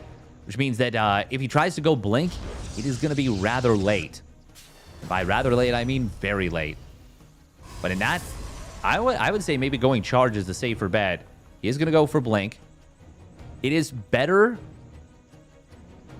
in terms of having more micro potential, but it takes a little longer, and obviously in a straight-up fight, charge is almost always more powerful. But it is Hero. If it was a straight-up fight, well, we'd figure something was up.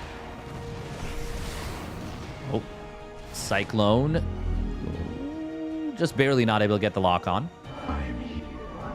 Hero only able to revelate, oh wow. The Tech Lab, the Factory, another Tech Lab, the Unbuildable Plates, and the Viking.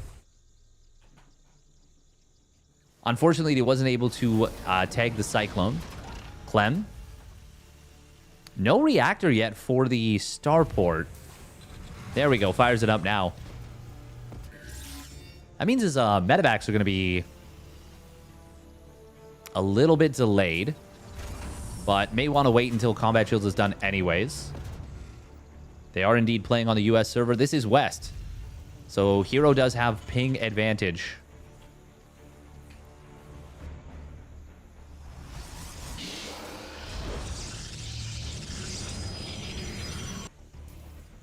Hallucination coming in. Did that get the scout on the 3rd CC? Just barely. Hero is going to add on the Robo Bay, heading up towards those Colossus. I think that probably was in response to seeing the 3rd CC, saying, okay, well, I can and need to tech up. So I will. Oh, Clem actually a little bit supply blocked here. Not able to pump off of his barracks for a moment. Not the worst supply block by any means.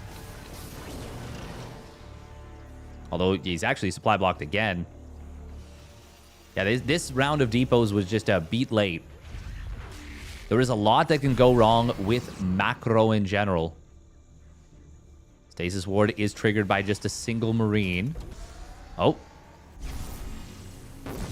Here we're going to move into the natural expansion. We'll be able to grab 2 SCVs. That's very nice. First Colossus just now started. And charge not yet done either. This is going to be a little bit difficult to deal with potentially.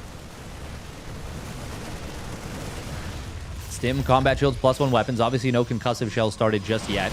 There's actually quite a lot of gas in the bank for Clem for this stage. Kind of strange.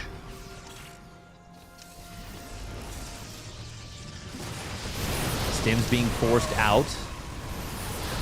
Oh, force field's pretty good, but not quite perfect. And in this case, not quite perfect means they don't do their job at all, really. Big reinforcements coming in. Charge is going to complete finally. There's the Colossus. Oracle's joining the fight. That means he's going to lose one to the Widowmine. Second one also going to fall to the Viking. Although it does tank some shots for the Colossus, but not enough because he gets dove on by the Marauders. Oh, a lot of really expensive units going down for Hero.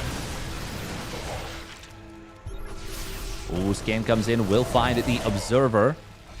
It's going to allow the Widowmines. Oh my god, he blinks forward. Oh, but it drags into the Marauders. Nice job from Hero. He saw the mine and he used it to his advantage. Oh. Clem wants that Stalker. You can see he's shift-clicking back, but he's forced to pull back before. And another blink forward comes through. 2 more Marauders getting sniped. Clem actually getting chased pretty hard back. Man, Hero loves when the game gets sloppy and messy. Put his trademark Hero micro onto it. Make it messier and sloppier from there. Is this a situation where Hero wants to keep pushing? He just might. He's only on 6 gates, though, and no Warp Prism. Ooh, but that aggro blink gets himself another Marine. Every unit pickoff you can get against a player like Clem when you're trying to get the jump is a big one. Concussive Shell's finally going to complete. It was started very late. Ooh, second Colossus is going to show up. Okay, there is extended thermal lance done. It looked like it wasn't for a moment, but it is. Also, +2 weapons also done. Oh, those Widowmine shots were big. They actually do get a Stalker each. Marines getting roasted by the Colossus. Vikings are going to be micro back quite nicely.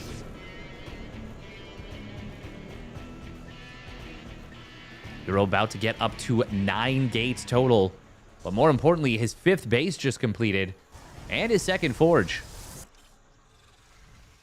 Hero going crazy with the probe count. Going to be on 88 probes in a moment.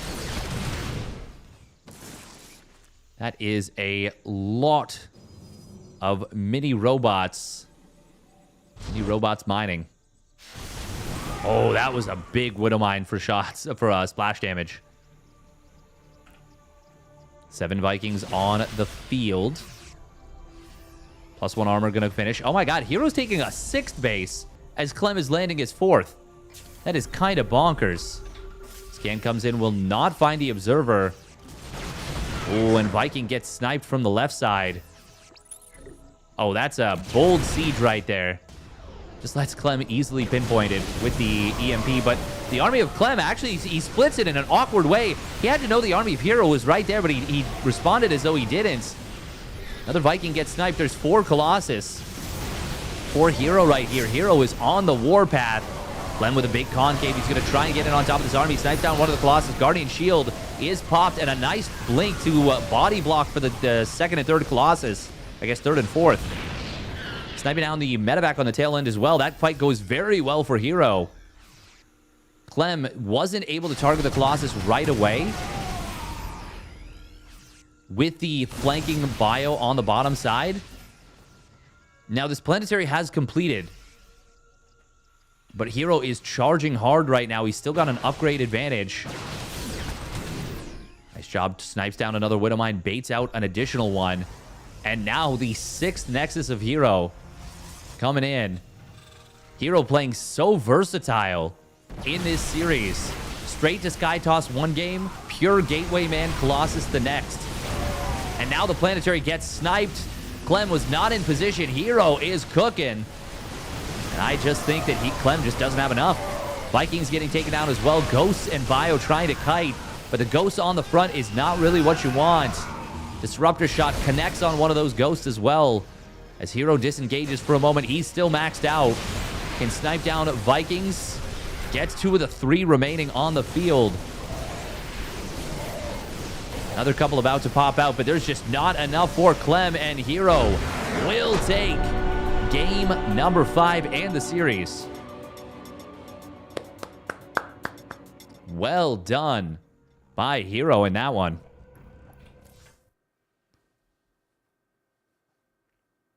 Now remaking on a map in the pool.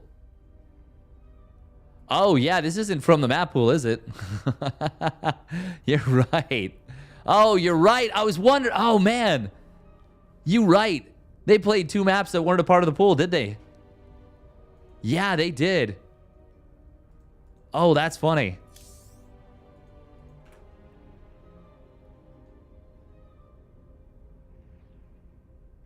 That would be incredible if you were just like, yeah, sorry, the last 2 games don't count. You're supposed to play on the new ones. Protostegosaurus is the progenitor of this tournament. Progenitor? Progenitor. Yeah. He was the one that put it all together, organized it all up. Hey, thank you, Suka Flori. Appreciate it. Glad you enjoyed. Angry casting as always. My pleasure as always. And thank you for your continued support of the community in these very difficult times. And thank you very much for the 5 gifted subbies. Very much appreciated.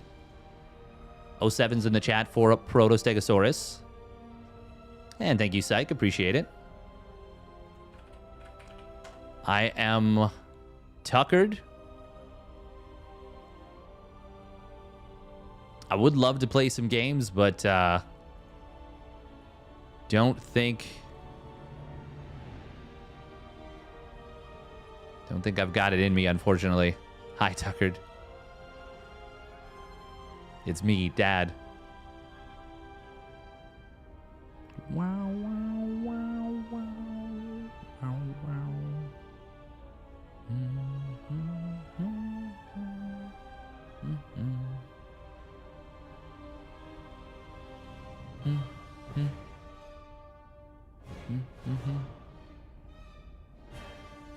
Sort of just fired up his stream. What's the next big tourney coming up? There's actually a bunch of stuff. Well, I guess if you're thinking big tourney, we actually don't know. But there are some decent-sized tourneys happening right now. Alima League is going to be happening in like 6 hours. The Luli Cup is happening in the morning. That is... Oh, that's a group stage. I think that one is... Is that one in-game? It is in-game, isn't it? Yeah. That one's in-game. So that's going to be 7 a.m. tomorrow. I will not be up with that, I don't think. Up for that. I've been a little bit too tuckered to do everything, unfortunately. Although I may see if I can do some of these from replays, maybe a little bit later. Masters Coliseum, that one's happening in 2 days, though, and that is going to be bangers. Because that's going to be Hero versus Rainer and Max Packs versus Cyril. Now, that is going to be 2 PBC best of 5s. That one might be a little tough for me. But I'm very excited about it just to see what happens. Hey, thank you, Wakes TV, for the Prime resub at 12 months. A year of support. Thank you very much. For now, I think we... Yeah, I think we rate up, sort of. And then what else is happening later this week? So yeah, Masters Coliseum will be on Thursday. There's also Luli Cup Group D, which is on Wednesday.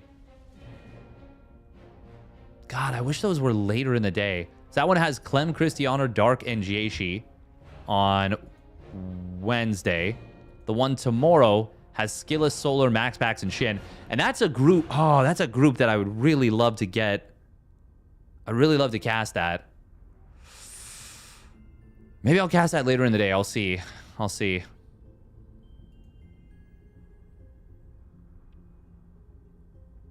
Yeah, for now, we are going to raid.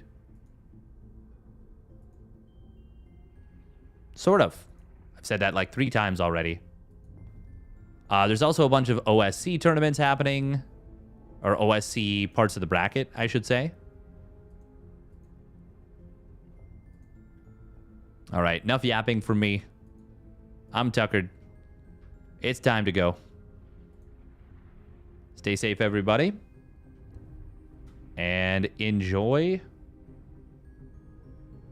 Can you confirm these rumors? Well, I'm not sure. We'll have to double check. All right, bye-bye. Stay safe, everybody. Have a wonderful rest of your day. I am going to see if I can join OnlyFangs, by the way.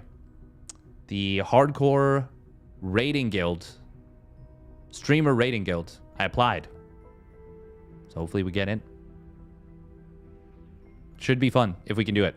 I've never done Hardcore WoW. I think it'd be a lot of fun. Anyways, that's going to do it for me. Stay safe. Have a wonderful rest.